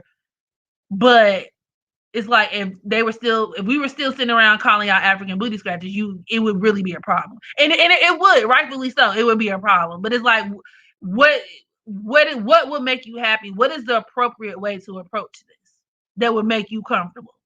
Because these are the same people, when you put the shoe on the other foot, act like black Americans have no culture. And they decide when they want to dip in and out of our culture. Because it's just automatically assumed that we ain't got none. But you don't hear black Americans complaining about that. We don't gatekeep shit, which we should. That's our problem. But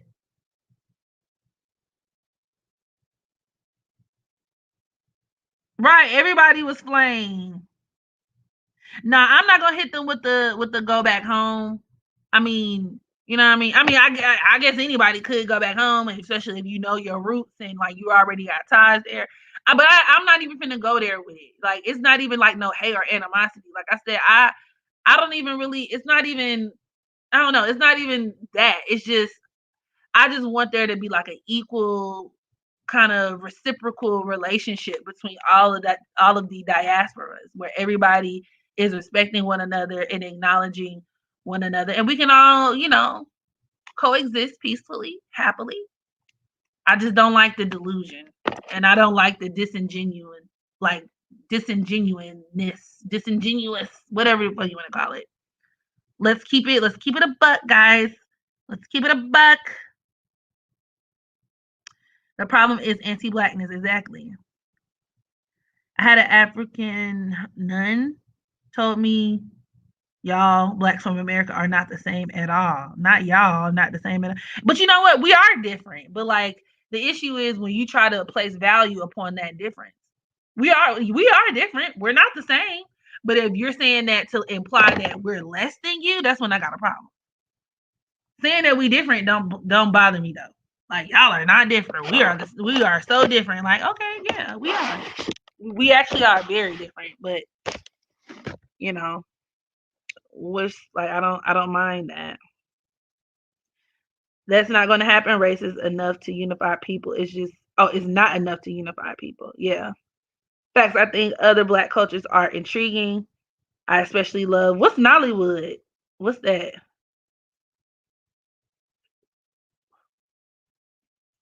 Africans love the white man. Y'all ever see those white people they accept to their tribes and hey, well, you know, I think a lot of just immigrants in general when they come to America because like you know they're like America is a fucking white fucking nationalist society. Like we are a fucking white supremacist society.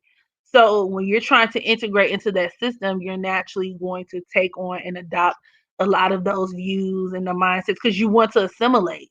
So in the name of trying to assimilate and get their piece of the American pie, a lot of them are willing to step on the backs of like black Americans who have been here, like where our ancestors and whatnot have been here for years and years. You know what I mean? Or come in and benefit from things that our ancestors worked really hard for and then tell us that we lazy. You know, or pick and choose when you want to be a part of our struggle. When y'all want to use the word nigga, when y'all want to do this, when y'all want to do that, all of these things that are exclusive to black Americans, they be like, oh, we all black. We all black. What are you talking about? We're all black. You're being divisive. We're all black. But then when it comes to other things, they be like, that's my culture. You're appropriating my culture. That's my ew, how dare you appropriate my culture? It's like, well, you're the same nigga who just told me, you know what I'm saying, like shouted, get it back in blood, like the other day. So let's kind of just let's be consistent. Let's be consistent.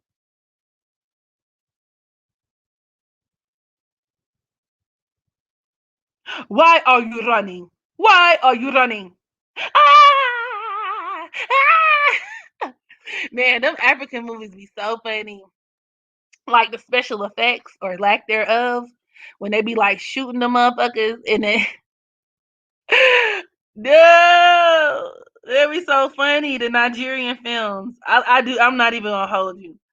The Nigerian films are hilarious. The white American dream, yeah. It's mostly black people hating on each other. Let's be real here. That's the truth. I'm not finna sugarcoat it. They even say how making it to the States is a high achievement goal to them. So why they turn their heads. I think they do that because once again they internalize the narrative, the white narrative, which is like black people, black Americans rather, are lazy. We have all of these privileges and don't want to do anything with them. Black people don't really do this and that. Like I remember Akon in the interview where he said that black Americans are so stuck in the past. He was like, Black Americans are the only group of black people who are so focused on the past and so focused on racism. It's like they don't even they don't advance or evolve past it. Let me see if I can find the quote so I don't misquote him because of course I'm paraphrasing. Do y'all know what I'm talking about?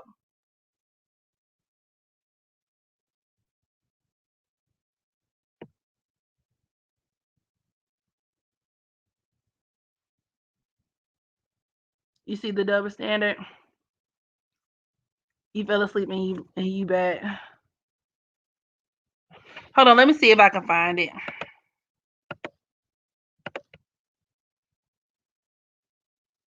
Come get it back in blood. Somebody said the Kids Bop version of that song gonna be like, "Come get it back in hugs." Come get it back in hugs. Akon on Black American.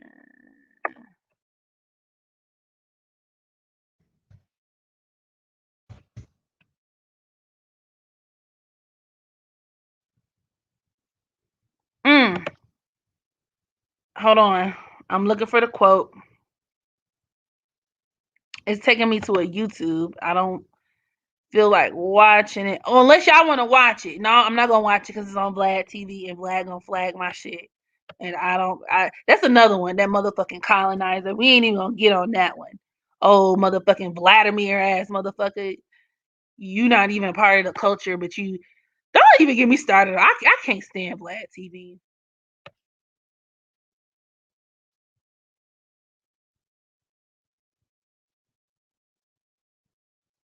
I'm trying to find the actual quote.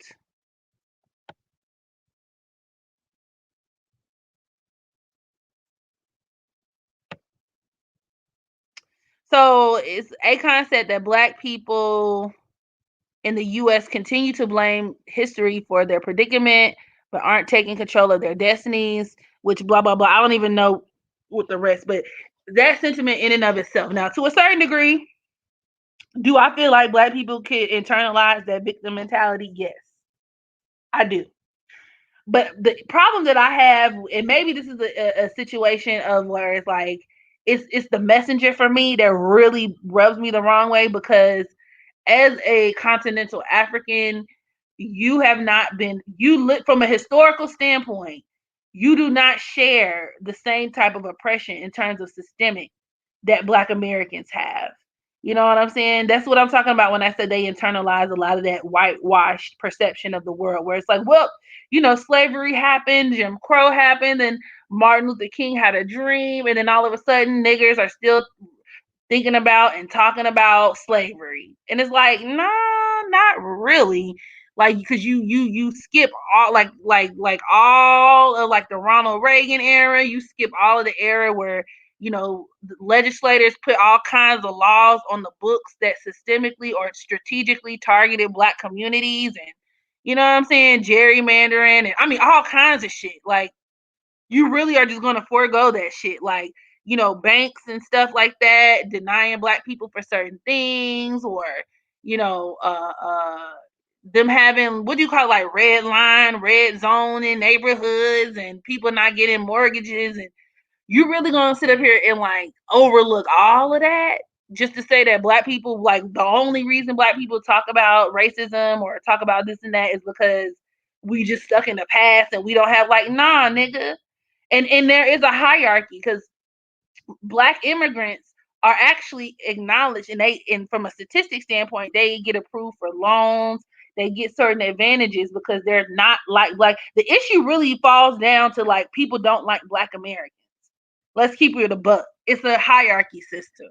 So even in America, black or non American blacks have certain privileges over us.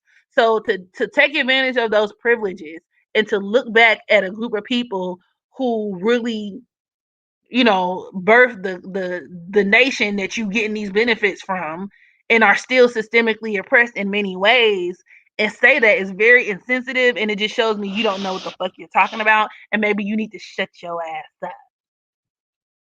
Maybe you need to shut your ass up. Exactly. It ain't China colonizing your country or continent or whatever the case may be. So I'm confused. The criticism for Cynthia Erivo is valid. She got the opportunity to portray everything Harriet Tubman as she tweeted about black Americans having a ghetto accent. Yes, I hate that bitch. Y'all know, y'all been on this channel long enough. I done drug Cynthia Erivo. I can't stand that bitch. And everybody's like, oh, are you gonna watch Aretha Franklin? No, the fuck I'm not. Sure won't. Daniel Kaluuya too.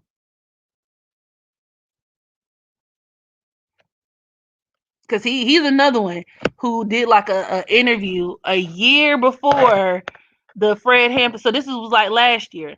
Did an interview talking about something. I just don't, wait. Let me pull that up so I don't misquote him.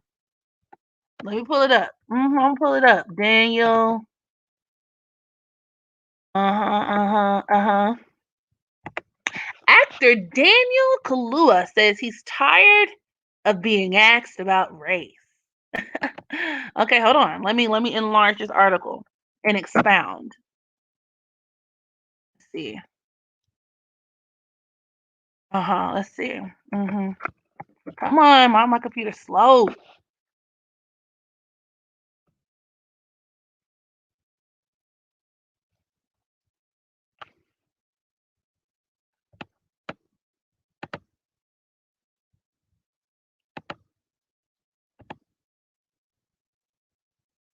Okay. The Get Out and Black Panther star Daniel Kaluuya has said he doesn't want to be defined by racial issues and he finds it boring to talk about his work in terms of race. The British actor and writer gained international fame with his starring role in the horror film Get Out, for which he was nominated for a string of awards, before moving to Marvel's Black Panther and the Steve McQueen thriller Widows. Speaking to the Times Radio Times, whatever the fuck, Kaluuya 30 said he was resisting the racial narrative into which he felt he was being forced. I'm not going to ignore that I'm surrounded by racial issues, but I'm not defined by it. I'm just Daniel who happens to be black. This is what he said. This is what Fred Hampton said, y'all. The year's Oscar and BAFTA shortlist received heavy criticism for their lack of diversity, but Kaluuya said he did not want to be pushed into becoming a spokesperson for black actors. What is there to talk about race? It's just boring to me. What's the debate? I'm more of a doer. I'm just going to do what I want to do. Although race is an issue at the center of Get Out, which follows a series of disturbing events when an African American man meets his white girlfriend's family, Kaluuya said he played a wide variety of roles that often were ignored, and he did not want to become the race guy. The Face ain't about race.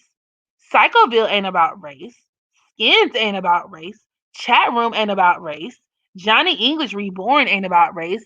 But that almost gets erased. There's a narrative that is pushed, he added. In his latest venture, Queen and Slim, he stars alongside Jodie Turner-Smith as a couple who go on the run after a Tinder date gone wrong. While driving home, the pair, whatever, we know what it's about. Kaluuya said he might have had some reservations about taking on another role that would lead to him being asked about race, but it was the love story element of the film that attracted him. Really? Really, nigga? Really, nigga? It was the love story. Queen and Slim was more so about fight the power with a side of love story. Really, nigga? But you tired of being asked about race, but you take on racial movies? Now he's fucking Fred Hampton. Really, nigga? Really, nigga? I rest my case. That's the shit right there that I'm talking about.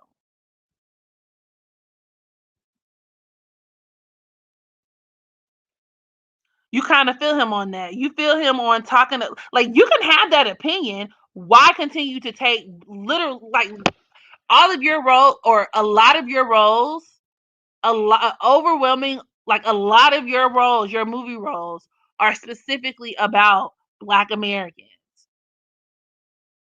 So, number one, why get so annoyed when people ask you questions about the Black American experience? I mean, even though you're not a Black American, but you got to know that when you take on those roles, when you're doing like press runs, that's going to come up. So why you act so annoyed and just perturbed when people bring it up? Like it's coming out of the blue, like the level, like you playing in fucking Star Wars and people bring up race. The fuck, like nigga, no, that's not what happened. You took a role where like the racial element was played up in the way that it was marketed, in the way that like the majority of these movies are marketed based on the type of racial undertones and the racial messages that are depicted throughout the movie. So why take on those roles and they get annoyed when people ask you about it? Number one, but then feel like it's okay to like portray a Black American heroes because if that's something that you can't identify with, why do it? And I know people say, well, like that's the beauty of acting, and that's da, da, da, da, da. When we talk about real people who have really existed. So even in that regard, maybe I'll cut him some slack with Queen and Slim.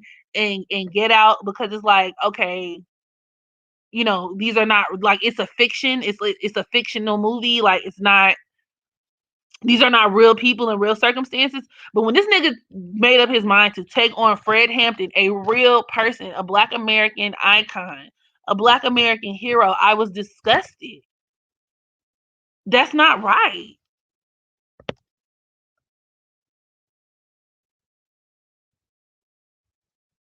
All of his significant roles deal with Black men and race, with his wide hip self.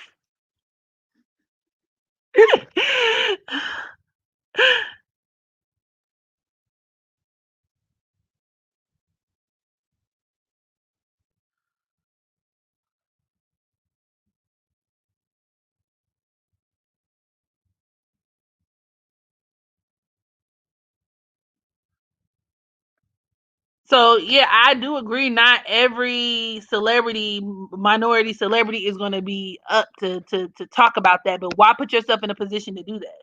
That's not his history. Ain't he British? He don't know shit about. Okay, and that's therein lies the problem, Lilith. You don't know shit about it, but you're monetizing from it. It's like, I'm gonna need you to stay in your lane, sir. That therein lies the crux of my problem with Daniel Kaluuya and the people like him. That you hit the nail on the head for me. That's my issue. You don't know anything about this. This has nothing to do with you, but yet you're using Black Americans for a quick cash grab and a come up. I don't respect it. I don't respect it.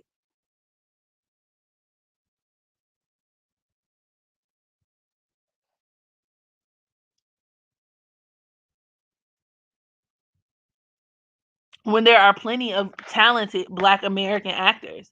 And I've heard different people around Hollywood say that the non-American Black actors, oh well, they're trained.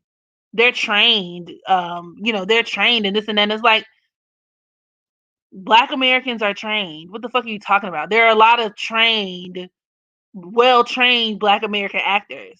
And when Samuel motherfucking ain't no snakes on this motherfucking plane, Jackson spoke out about it, he got backlash. I think somebody else spoke out about it, they got backlash. It's like, but it's true.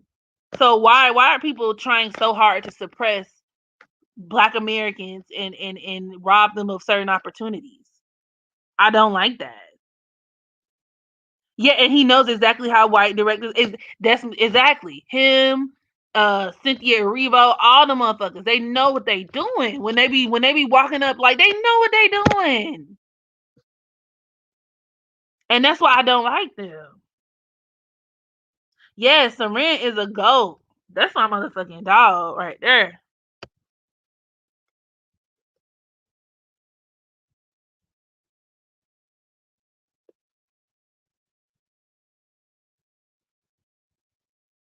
Not LeBron is Pizzagate. Ooh, Lord have mercy. Fisher Price face. I love seeing children try different varieties of food, huh? And drink. It's adorable. What are you talking about?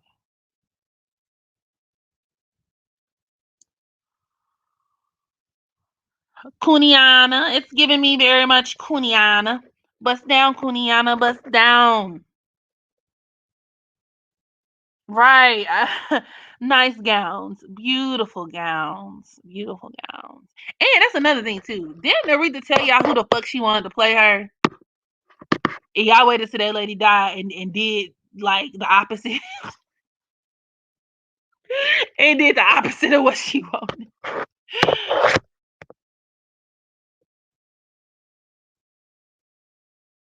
When T.I. was shaking hands with Trump, everybody was shaking hands with Trump. That's another thing, too. Don't get me started on that. Have the majority of Hollywood before, because a lot of people, especially like the Gen Zers, your only like recent memory of Trump is really him being like the hated, the infamous President Donald Trump that everybody hated. But it's like, this nigga was a whole motherfucking, like, he was the man to be. Donald Trump was very popular, and he was the man to be. And he has pictures with so many people wanted to be his friend, and that's how you know how fake Hollywood is. People like it because it's not like Donald Trump wasn't Donald Trump, like 8 years ago. It wasn't like Donald Trump hasn't always been. Donald Trump been the same motherfucking Donald Trump, and he done got pictures shaking hands and rubbing shoulders with Jay-Z, Snoop Dogg, P Diddy, uh almost literally everybody. Y'all remember when Nene was, I'm cashing those Trump checks. I'm cashing Trump checks. But the minute he became president and certain things, he's racist. Fuck Donald Trump. Fuck Donald Trump. Fuck Donald Trump. Fuck Donald. It's like, nah, nigga. Nah, nigga. Y'all niggas like Donald Trump. A lot of people did. A lot of people did. How soon do we forget? Exactly, especially black people. Oh, Trump. Oh yeah, that nigga Trump. I'm hanging out like, oh, Donald Trump. I'm finna go cash Trump checks, sweetie. Nene sat up here and was on The Apprentice and shit. Come on now. But now all of a sudden it's Donald Trump. Fuck Donald Trump. It's like, yeah, motherfuckers is fake. So all the shit Donald Trump been on, good, bad, and indifferent. Everybody who had never sat up there and laughed at his motherfucking Donald Trump better than me because I've been called all their asses out. Y'all some fake ass motherfuckers. Y'all remember that picture you took where we was and all that shit he into? Yeah, that way. That way. I ain't even finna get all up in there, but y'all know what I'm talking about. Him and Joe Biden too. All of them, they all do the same shit is the point I'm making. All these celebrities, all these politicians, they do the same shit. They hang out with the same people. That's why when you looked at Jeffrey Epstein's flight list, it looked the way it did. Come on now. They just want you to think differently. They want you to feel a certain way about it. Right. Talk about her Trump shit. Come on. And was so excited to get him out in replacement with the hair. Don't even get me started on Joe Biden. He's an asshole, yes, but these celebs be capping facts. Like wines. Dare we say it? You know how many hip hop songs had? Yep. Yep, exactly. Did you? It just made me think of that F. Donald Trump song by YG and Nipsey. Right. I held my tongue calling her a black bitch. Wait, who? Yeah, facts. Don't be fooled by what these celebs say about Trump or any other polarizing figure. 10 times out of 10, they're rubbing elbows behind closed doors. And that's another thing, too.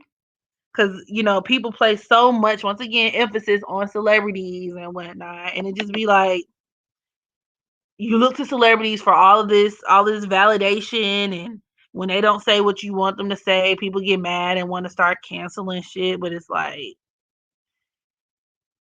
y'all don't really want to know people's opinion. Y'all just want people to mirror what you want what you want them to say, and a lot of them do. Americans are so indoctrinated and brainwashed. It's sad.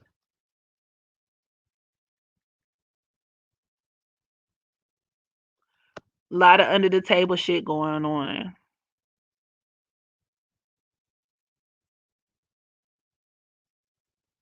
That's a big fact.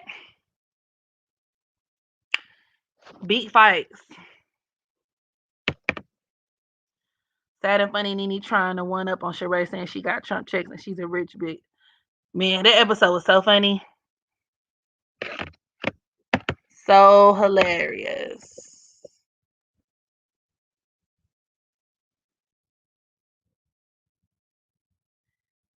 Black people are programmed to hate Trump. ISQ tried to tell y'all, yeah. Y'all know, okay, so I don't really look up certain things about myself. Like I don't Google my name, I guess is what I'm saying. I don't Google my name or look myself up that often just because, especially when we talk about Lipstick Alley, because people be saying all kind of shit. And I'm just that type of person, especially with my Cancer South Node. I'm like, I'm gonna take it to heart and I'm gonna be ready to like clap back. Y'all know I done got better, but it's like, I be clap back ready. Do I really wanna like but on one particular day I said, fuck it. Let me go ahead and type Hood Astro Queen and see what come up. So I see, like I said, a couple people start talking about me on, Lipstick Alley. So in that regard, I'm like, ooh, my mom made it. But like they was like, she supports Trump. I'm like, where did they get that from? It sounds like it was one of those lurkers in my live stream who doesn't actually like watch and sit through the whole live, or maybe somebody who kind of watches and doesn't hit the like button. You know what I mean? Yeah. Cuz I was so confused, like where did they get that from? Pull up in there. It's a how I get that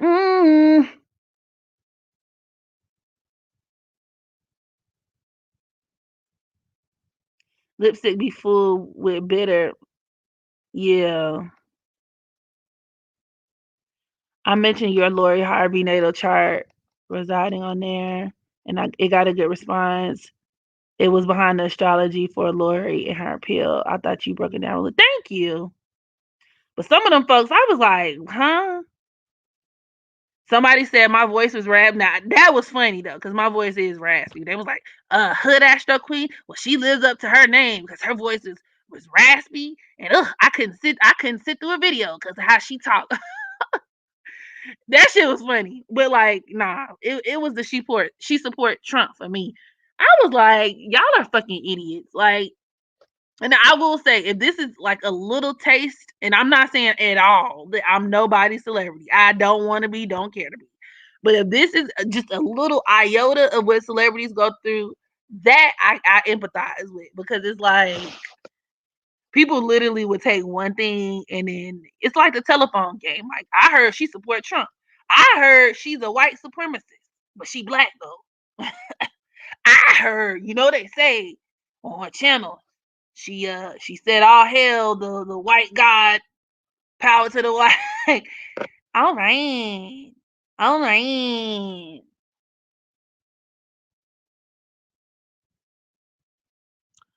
Well, let me do a search for you on there. They forever on some shit. Yeah. Got ever hear Miss Hood Astro sing? Oh, ooh, thank you. Thank you, babe. I don't like I don't, I feel a little on the spot now, but I do like to showcase my little I'm nobody's Rihanna. Wait, Rihanna can't really sing. I'm nobody's Whitney. Okay. I'm nobody's Beyonce. But I do like to do a little something something.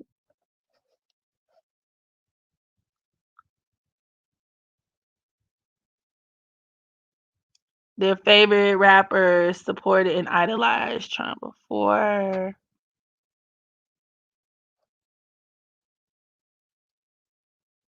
The He Ho channel segment of children meeting people that work in different career fields.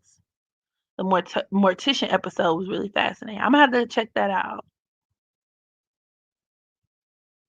Sag Sun, Virgo Moon, gang. You Googled your name as a kid. Celebrities are paid by the cable corporations, Democrats to hate Trump. Probably. What's wrong with supporting Trump? Because he's a part of the problem. The problem being excuse me, like the left wing and the right wing are both attached to the same bird. So I know that there's like a new wave of like black Republicans, and it's like they don't really make. And I know a lot of them be thinking that they got a friend when I be arguing against Democrats, because when I be slaughtering the Democrats the way I do, all the black Republicans and the black people who like Trump, they be thinking I'm their friend. Then I be having to take their asses out too, because the truth of the matter is, you're literally going from one extreme to the next. You're literally going from from one group of people, like hopping out the skillet into the fire kind of tea. So it's like, even if you looked at his policy and how he governed, Trump ran as a anti-establishment kind of character, but the way he governed, because he put a whole bunch of Goldman Sachs individuals in his cabinet, he governed like a very conservative neocon. So it's like, I still, if you're a rich black person and you don't really care about like race and shit like that, if you have more of like a class solidarity, fine. You know what I'm saying? If you looking out of your own best interest, and it's like, oh well, tax cuts for the rich. Like, okay, well, at least I disagree, but at least you're logically consistent. But it'd be like the brokest motherfuckers. You be like broke and black, and then be like, oh, I like Trump, but it's like Trump don't like you. Biden don't like you either, so they be thinking they be hitting me with that. But it's like, I can acknowledge that, like, we can move away from binary thinking.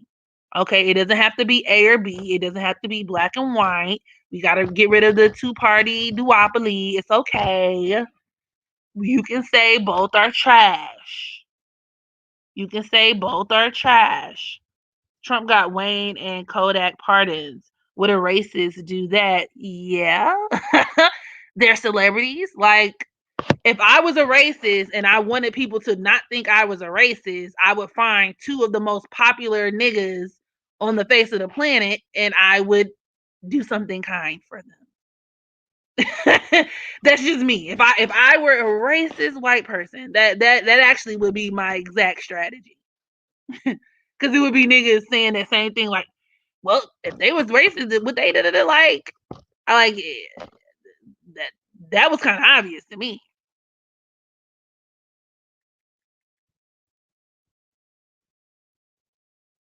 Did Trump make black people kill each other?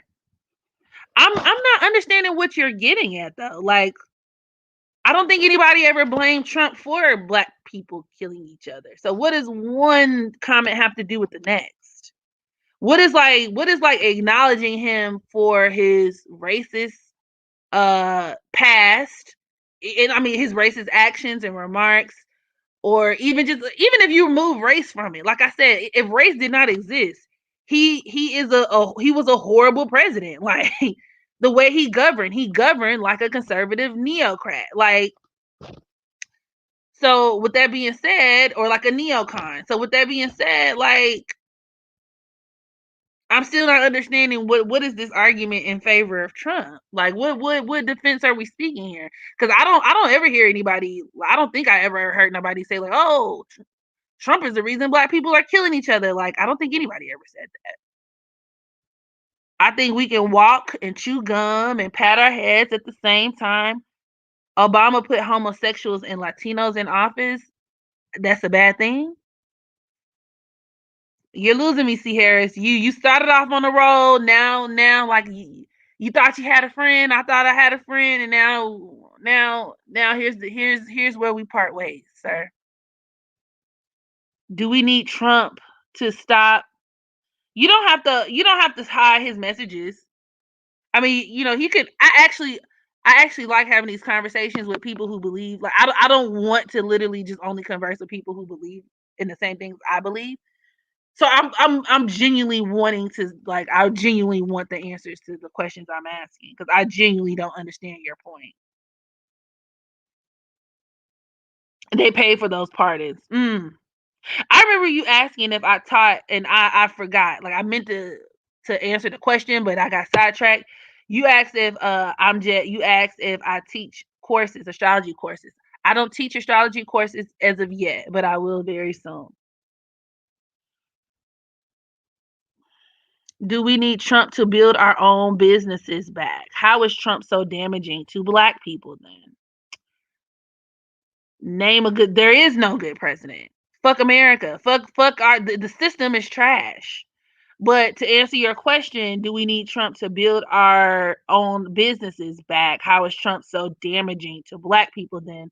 Well, Trump is just as, and I don't feel like one of those people who think Trump is an extraordinary evil. I don't. I think Trump is more of the same evil, but he just put a different face on it and he was more obvious about it because people like being lied to.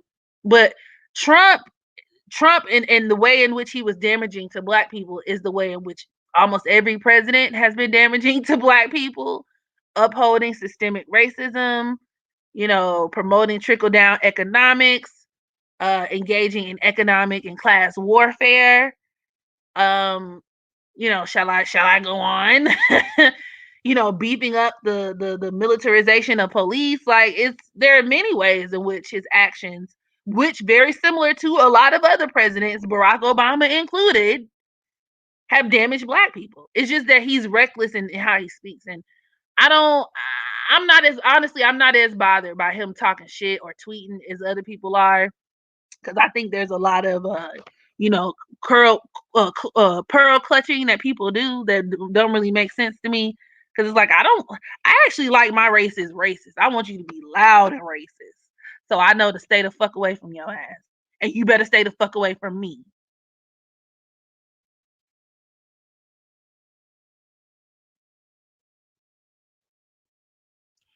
I don't even know if he encouraged his supporters to storm the Capitol. And honestly, Kay, I don't even have a problem. Like I said, my vantage point on it is not really left or right or in a binary.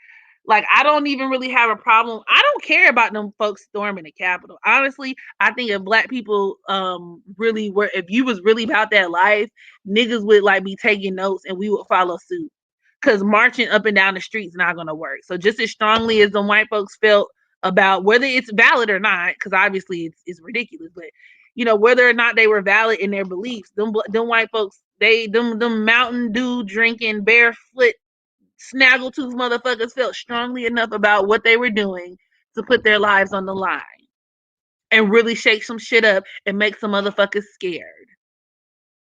And what do? March up and down the street holding signs just for the same shit to happen. We shall overcome. We shall overcome someday. Head ass. Like, get the fuck out of here. And do the same thing over and over again. So if you were smart, I would like to see more like violent rioting. Like I want politicians to be threatened. I want people's safety to be in jeopardy. But we're not even finna go all into that because I don't want this video to be pulled down or my channel to be striked or, shadow banned or any of those things. So I'm going to keep my more radical views to myself.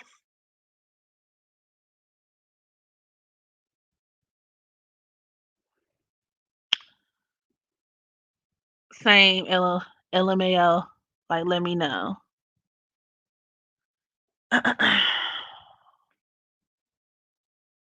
Well, at least it was entertaining.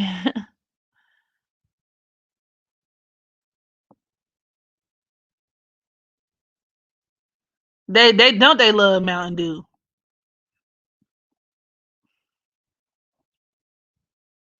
American political drama is the best drama.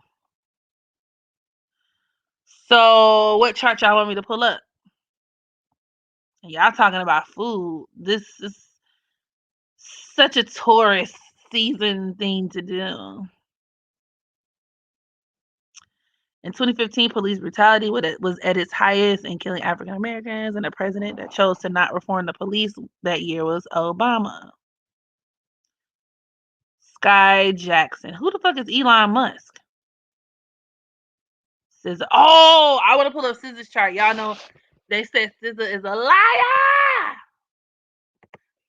And I want to get into why she's a liar. They said she be lying about having freckles. They said I want to look that up too. I want to look that up. They said SZA be lying about everything. Steak empanadas. I like empanadas. I don't eat steak though, but I want some empanadas.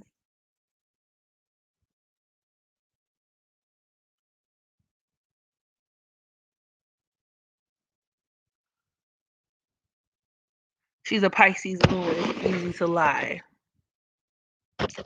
Exactly.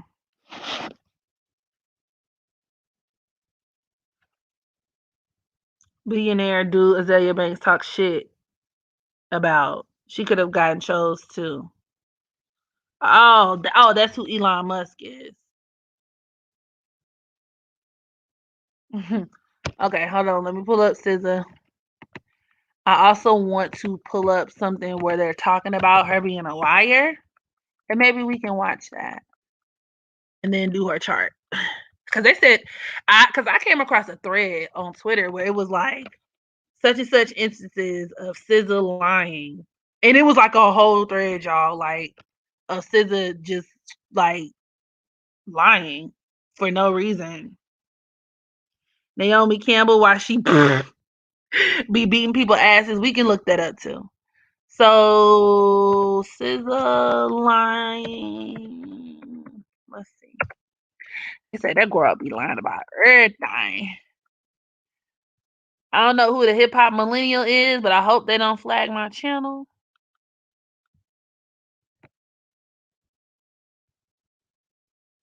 Oh my God, SZA looks so different before she lost weight. She looks so different. Her face looks so much better, like thinner. She looks so much better with the weight loss.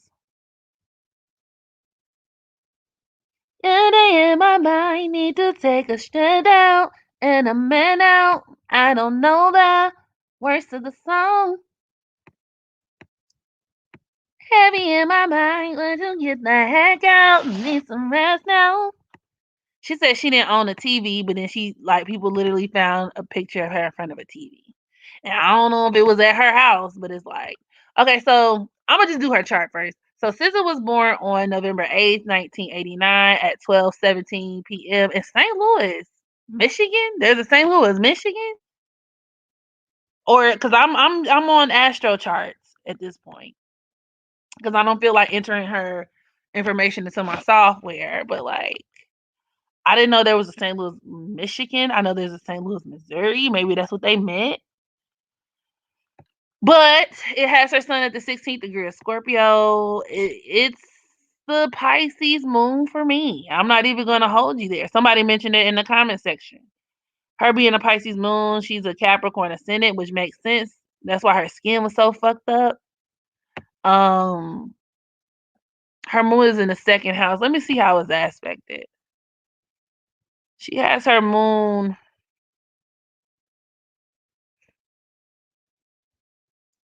She actually has a pretty decent moon placement.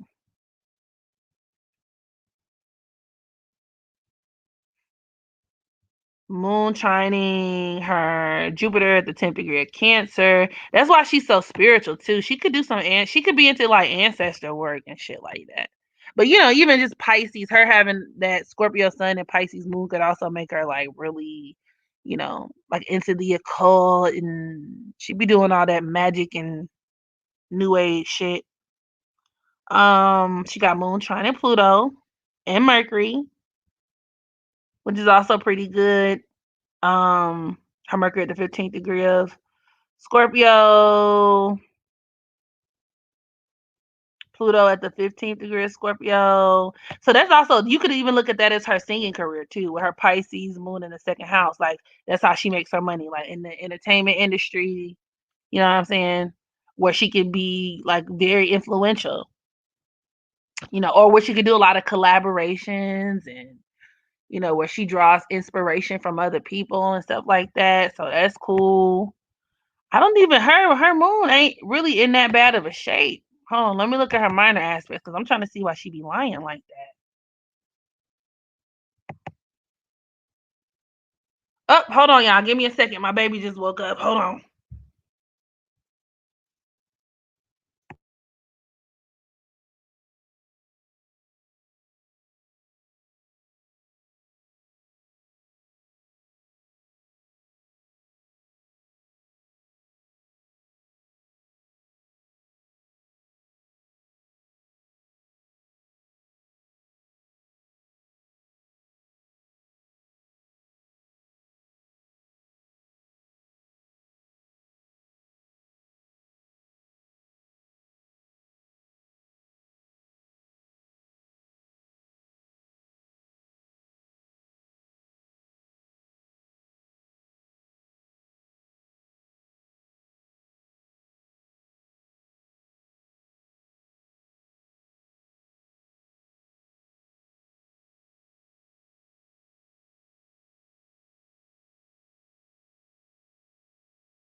Okay, I'm back.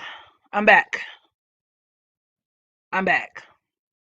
Pisces sun, I know in real life always smells like pee. I don't think that's a well. Pisces can be some like really dark sided Pisces because you know Pisces is the opposite of Virgo. Virgo deals with grooming and hygiene. So depending on whatever else they got going on, you know, some of them can be negligent in terms of their health and their hygiene. So maybe that like maybe that's the type of tea that they're serving. Miss Pissy Pussy, you can get it loud and gushy. Yeah, Pisces moon can create an absentee mom, but the way Scissors is aspected, I don't think that's necessarily the case for her. If anything, she has more issues with her father, and that's indicative with her being a Leo South node. Then she got her son at the 16th degree. The number 16 deals with tragedy. I don't think her dad's dead, but having that son swearing her South node like that can deal with the untimely passing of a father, or like where she could just have a very contentious relationship with her dad, or where she was separated from her dad at some point. You know what I mean?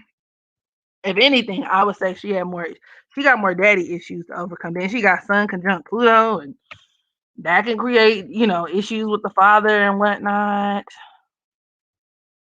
On the inside, I know it also lends credence to a lot of those rumors in terms of her having surgery. I could see her having surgery with all of that, those Plutonian influences, some type of surgery. Hold on, but her moon, I take that back. Her moon is opposing Mercury. Oh, there you go. Her moon is opposing her Mercury in the 10th house. So that's literally her lying. But it's a different type of lie. It's like a lie where you're delusional yourself, though. It's like a lie where like maybe she imagines like it like because you know Scorpio deals with like compulsiveness.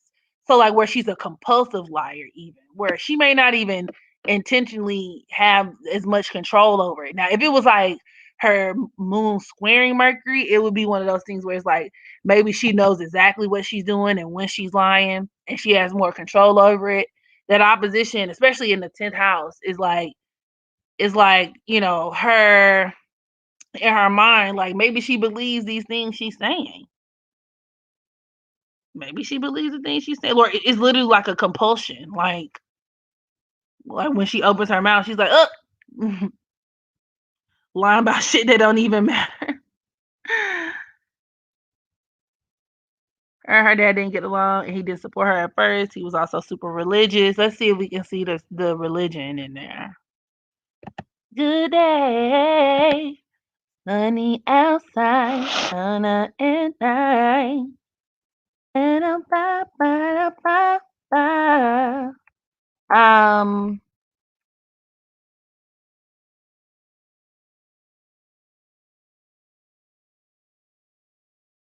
let's see. Her dad being super religious. That's what we're looking for.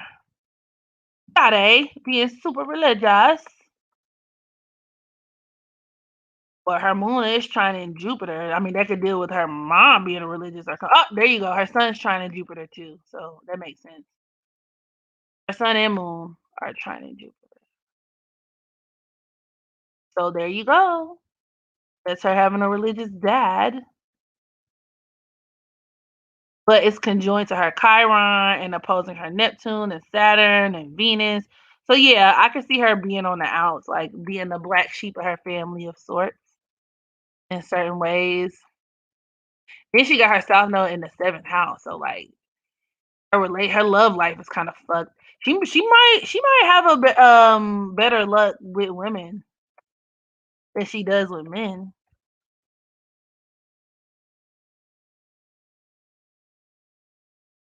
And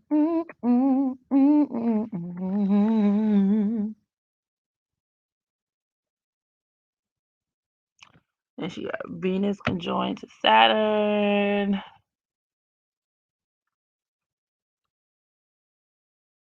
And y'all know they said she was dating Drake when she was a minor, which I found to be interesting because a lot of Aquarius North nodes can attract pervs. You know what I mean? And Drake is also an Aquarius Mars. Then she got Venus conjoined to Saturn. That's her liking to date older dudes anyway. Aspect of what aspect of hers explain her side chick behavior? Like you're the weekend, in like 9 to 5 on the weekend. Make him lose his mind every weekend. Okay, the weekend side chick behavior. That would definitely be another attribute of her sun squaring that Scorpio South node. So you could look at that as her having or her being involved in like, you know, like or have her even you could look at that as her being a side chick, but also her being in relationships where probably she done got cheated on, where she just got like a lot of relationship drama, where there could be a lot of cheating and philandering. Then she also got Venus conjoined to Neptune. That's like a sneaky link. You know what I'm saying? It's giving me very sneaky link. Nobody knows we're together. It's giving me secret lovers. That's what we are. Try so hard to hide the way we feel. That's what it's giving. And especially with Neptune and Jupiter opposed to Chiron. So it's like, there's another woman in the mix. That Chiron in Cancer. And then Venus in opposition to Jupiter. Like I wouldn't be surprised if she done fuck with a nigga and he got like a whole kids and family on the side or some shit.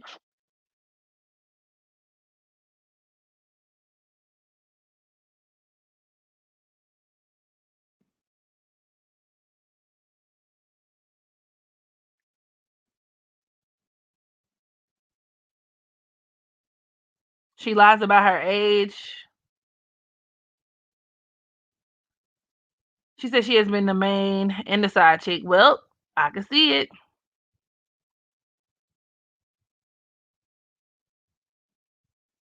Moon squaring Saturn can bring depression. It can create a strained relationship with a mother who may have been like a really big disciplinarian. Oh, you said Cancer.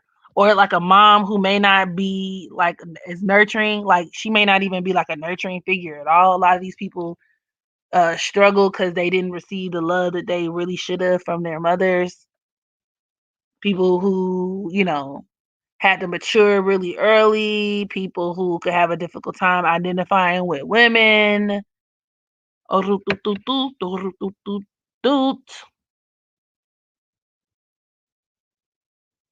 Lovely Peaches. Is that the girl who was like licking doo doo and shit? She be doing that crazy shit. It was it was a soundbite of her back like when Vine was popping, and she was like, "Ooh, I just want to stick a turkey wing in my pussy." I shouldn't be laughing at that, but she just be doing shit. You be like, what the fuck is wrong with you? Like, yeah, let me look into her. We gonna do her next.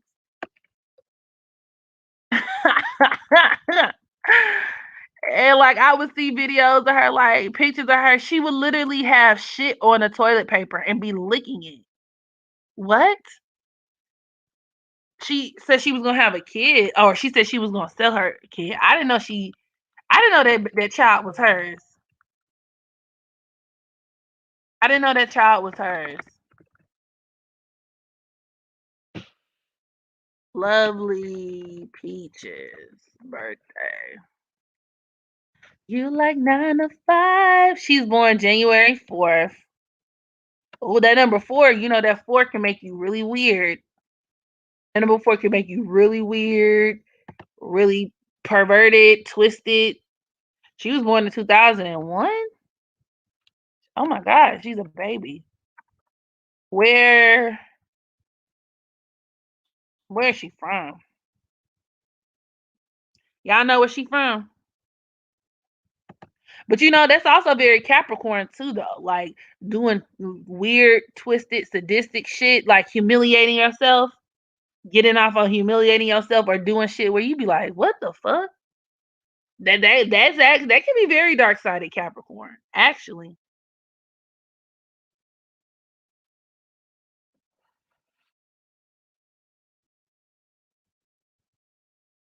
She scares me. She frightens me. And I hate all of her fans are white people who encourage her. Yeah, exactly. Cause they be doing a lot of that shit too. That's why. Where's she from, y'all? Y'all know where she from? If y'all can tell me where she from, I can pull the chart up. I'm waking up. Mm, this world of mine, I would place at your feet all that I own. You've been so good to me. If this world were mine, I'm looking, I don't see it. I just said she was born in the United States. If this world were mine, I would make you a key with wealth untold.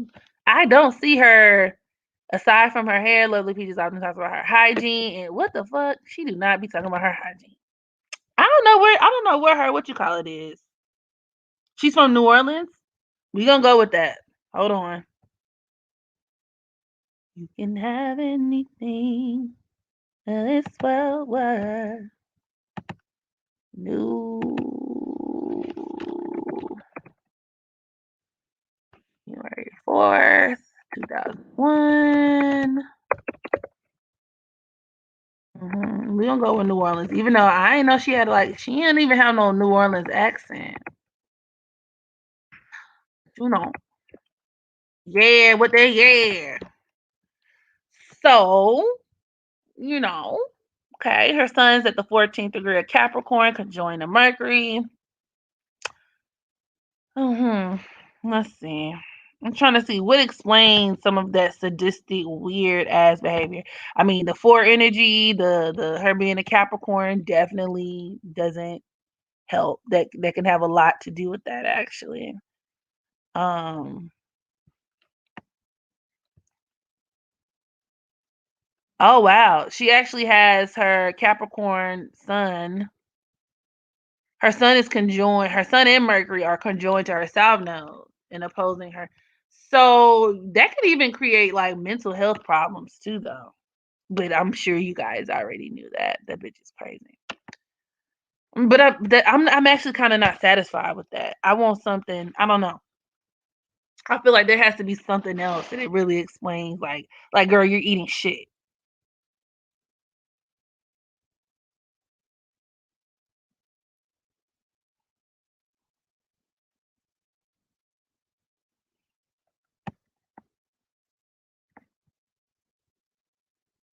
Let's see.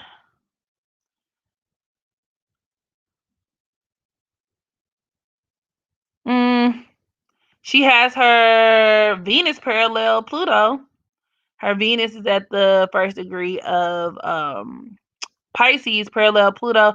I mean, it's not necessarily a hard like parallels are not necessarily harsh, but Pluto does deal with shit and Venus does deal with food.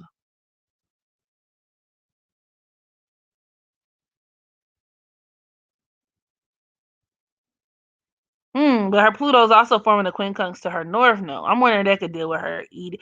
Actually, it could, depending on the type of quincunx that it is. Let's see. But then she also has her Mars. I'm not really satisfied with that though.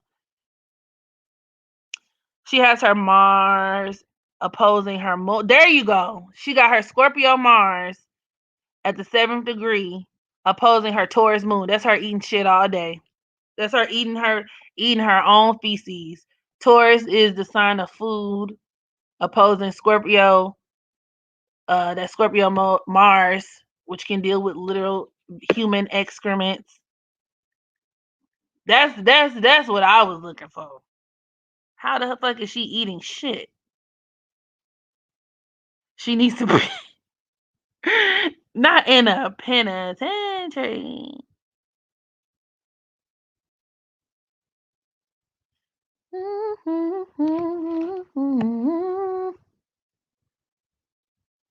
Ain't that sad? Let's see. So that could also deal with her just being, twisted and like off. Off. She probably got stank breath too with that moon, that Taurus moon opposing her Scorpio Mars. Because that could deal with a person who like has certain bacteria in their throat, like it's giving me halitosis type of tea. Let's see, what else? What else could explain some of her outrageous behavior?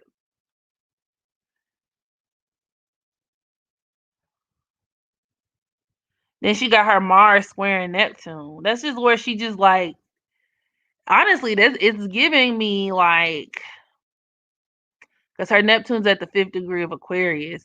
So that could deal with where she's perverted and twisted. It's even giving me like kind of psychosis kind of tea.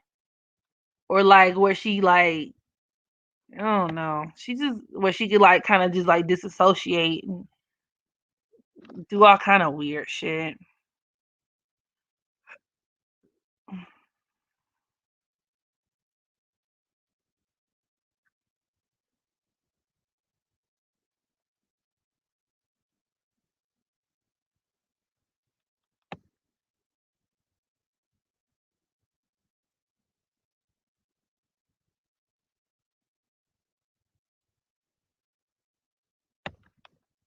Let me see. I'm trying to see if I can see something else or something.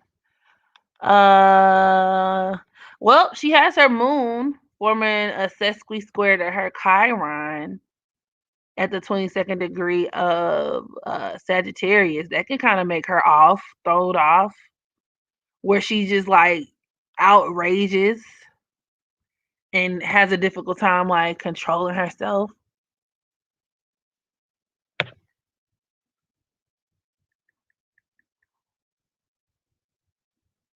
How do we know that's her birthday? Because I mean, is I see it on quite a few websites.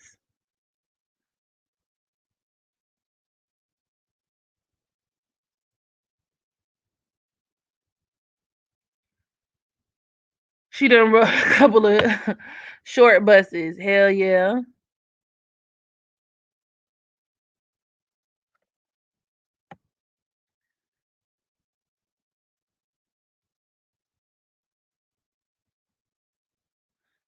But I will say this: she's not a dummy. She's retarded, but she's not a dummy.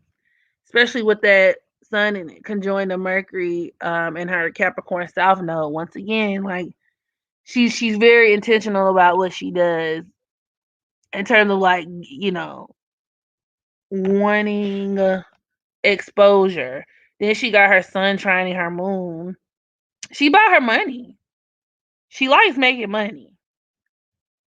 That Capricorn Sun trining her Taurus Moon.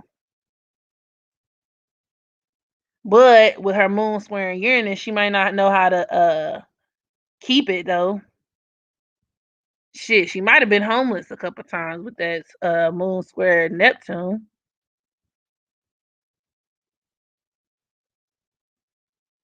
That could also be another aspect they deal with where she throwed off too. That moon square Neptune can create a person with mental health problems. But it could also deal with where maybe she had a mom who, you know, had mental health issues. It could deal with where maybe she could have been a runaway, or maybe a mom who could have, been negligent or on drugs. She got actually a lot of family issues because she got that moon in opposition to Scorpio, and then once again the moon sesqui square to her Chiron and Sagittarius. She had a very unstable upbringing, very unstable, which is why she got that Capricorn Sun and Moon, or excuse me, Sun and Mercury conjunct herself now. Like in this lifetime, she's supposed to reconcile a lot of those issues, those personal issues she has. Not you confusing lovely tea and lovely peaches. We talking about lovely peaches. I mean, there is a difference between being retarded and a dummy. Like you could be retarded, like they're like you weird, and that's how I define it. Like you weird, outrageous, you do stupid shit. But when I say she's not a dummy, I mean like she's not completely she's not a person who just doesn't think or consider anything, or who's just doing all kinds of shit for no reason. She does some of the most heinous and obscene shit, but underneath it all, there's a motive, there's a method to that.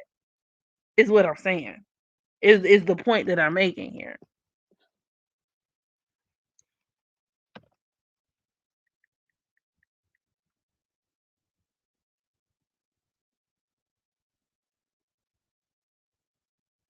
Why is her name Lovely Peaches? She ain't lovely at all. OMG, I have the exact same birthday as her, but I'm a Cap Ascendant. My ascendant saved me from becoming that. And here's the thing too. You could have twins. Because I read Tia and Tamara's chart. People who are born almost damn near down to the exact minute, right? But can live two completely different lives. And the way that the cosmos play out for them and the way that it impacts them could be two completely different things. You know what I mean? So, because I mean, I have, and just even in my personal life, I've had twins. Like I've done clientele for twins and like identical twins, and they'll want to be like, yeah, that's me, and the other one be like, nah, this is how it played out for me, or that part that you said right there, that was me, but that other part, that was my twin. My two, that happened to my twin, or that my twin more so identifies with that. So that's astrology is very interesting like that. Her moon, from what I'm seeing, I don't see that her moon is squaring Uranus. I don't see her moon squaring Uranus. Her moon is squaring Neptune and opposing her Scorpio Mars. But that's enough. Like I said, even the sesqui squared at Chiron, that's enough to make her kind of like, bitch, what's wrong with you?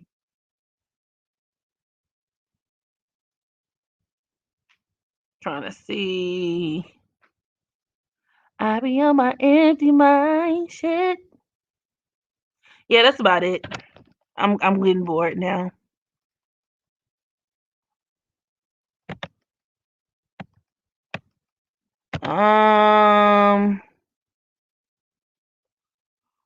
Okay.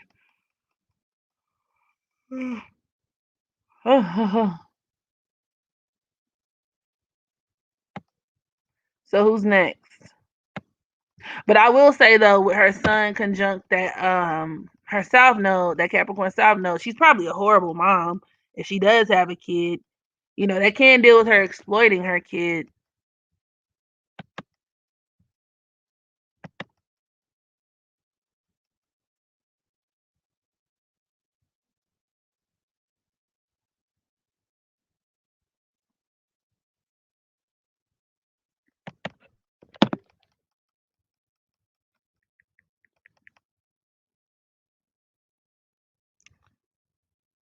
I want some ramen noodles.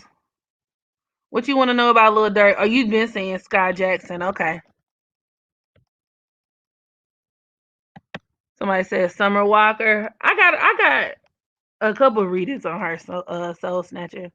I'm tired of Summer motherfucking I'm woke Walker. She get on my nerves. I used to like her. I used to try to give her the benefit of the doubt, but she's annoying.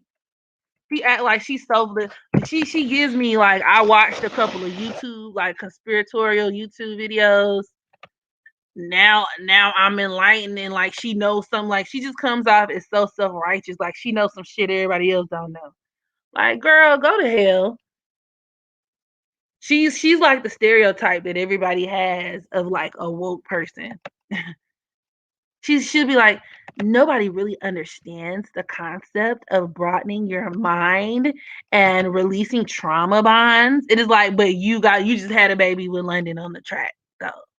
You're still with London. who like we like you we know your baby daddy, girl. What are you talking about?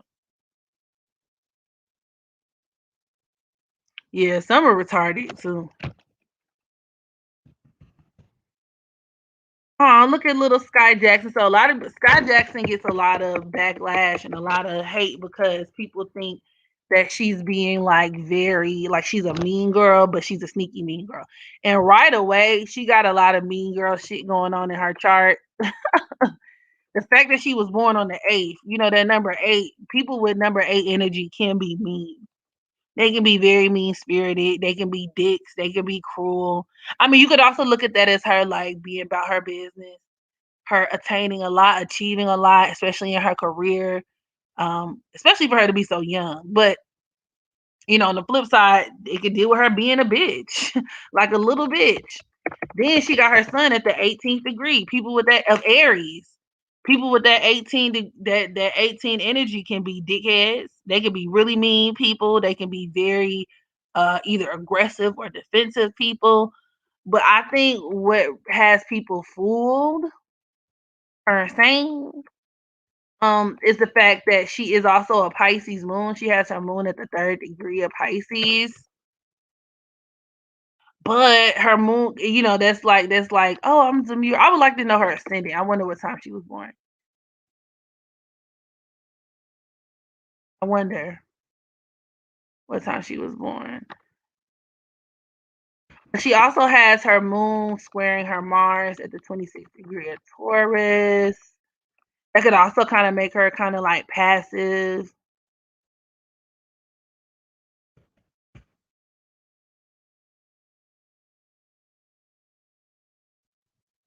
I don't know. It's at the 9th degree. That's also more indicative of her mom too. Her mom could be very hands-on and very controlling.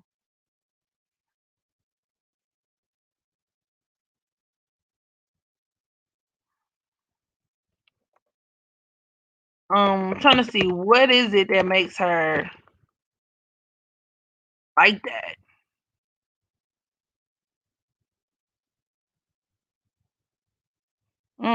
She has her Mars squaring Uranus, the 27th degree of Aquarius. Actually, that could be a person who may have a little bit of a temper though, or a person who's just really unpredictable, or a person who weaponizes social media. And y'all, you know, they say she be making a bunch of accounts and be they say she make a bunch of accounts and be harassing folks under the burner account. Just hilarious to me. Yeah, then she got her moon conjoined to yep. Then she has her Pisces moon conjunct Uranus. So you could look at that as like Pisces deals with secret, you know what I'm saying? Like secret social media accounts. Because it's conjoined Uranus, which deals with social media. Like where she be lurking.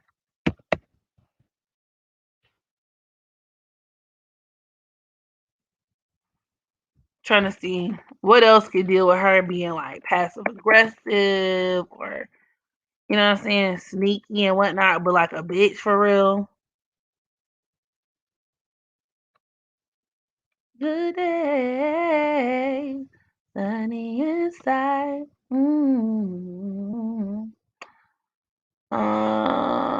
Let me look at her minor aspects. Because she actually does not have a lot of aspects. She got Sun forming a semi square to her Mars. That's it. That Sun, her Aries Sun forming a semi square to her not Mars, her Pisces moon.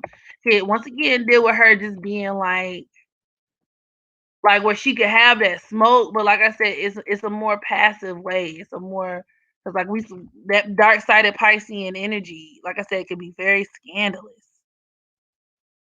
and they could play dumb, pretending to be one way but you something else.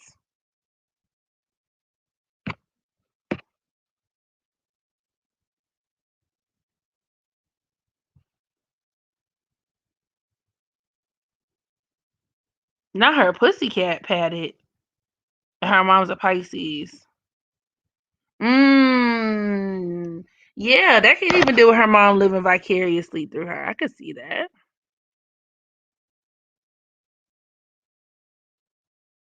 Exactly, Lilith. She like a little girl. I can't take her seriously either. I don't really be checking for her. The last time she came up on my radar was the with Beyonce's nephew, because that shit was gold.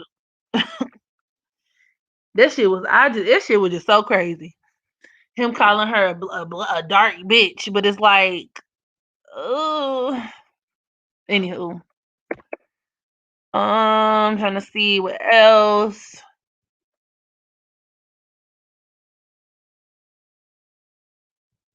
She has her Saturn quincunx Chiron. Her Saturn's at the 11th degree of Gemini, forming the quincunx to her Chiron at the 9th degree of Capricorn. You could look at that as her being really opinionated with that Saturn and Gemini, or her having really problematic views. But because you know that quincunx deals with where you gotta like work something out, where you gotta make adjustments or modifications, where you gotta like finagle and finesse. Like, so like where she gotta find a way to like make her opinions known or express that that duplicit part, like where she got like two personalities, where like she got to find another way to like express that other part of herself without hurting her career.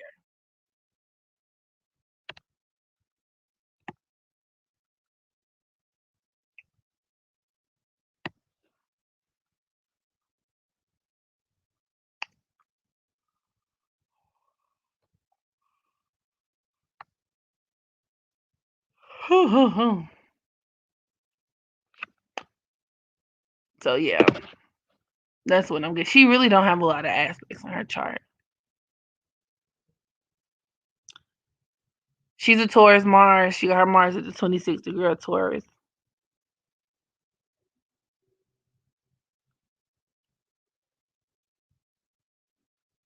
Ooh, my back. All right, guys. Getting kind of late. It's getting late.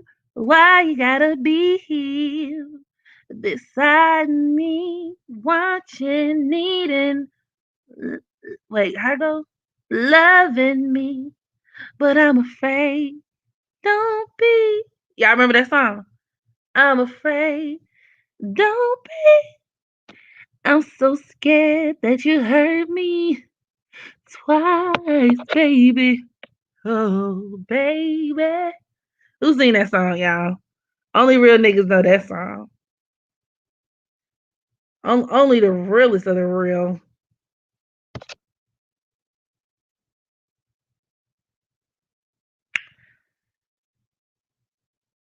Good night. Sweet dreams. I'm on my way out right along with you. Thank you guys so much for, real flowetry. Come on, flowetry. So I love you guys. Thank you guys for showing up to my drive by. We accomplished our mission. We did what had to be done. And yeah, I will holler at y'all later on. Y'all have an excellent, what's tomorrow? Friday. Enjoy the rest of your week. And I love y'all. I love you so much. I love you long periodically time. Take care. I'll talk to y'all soon. Bye.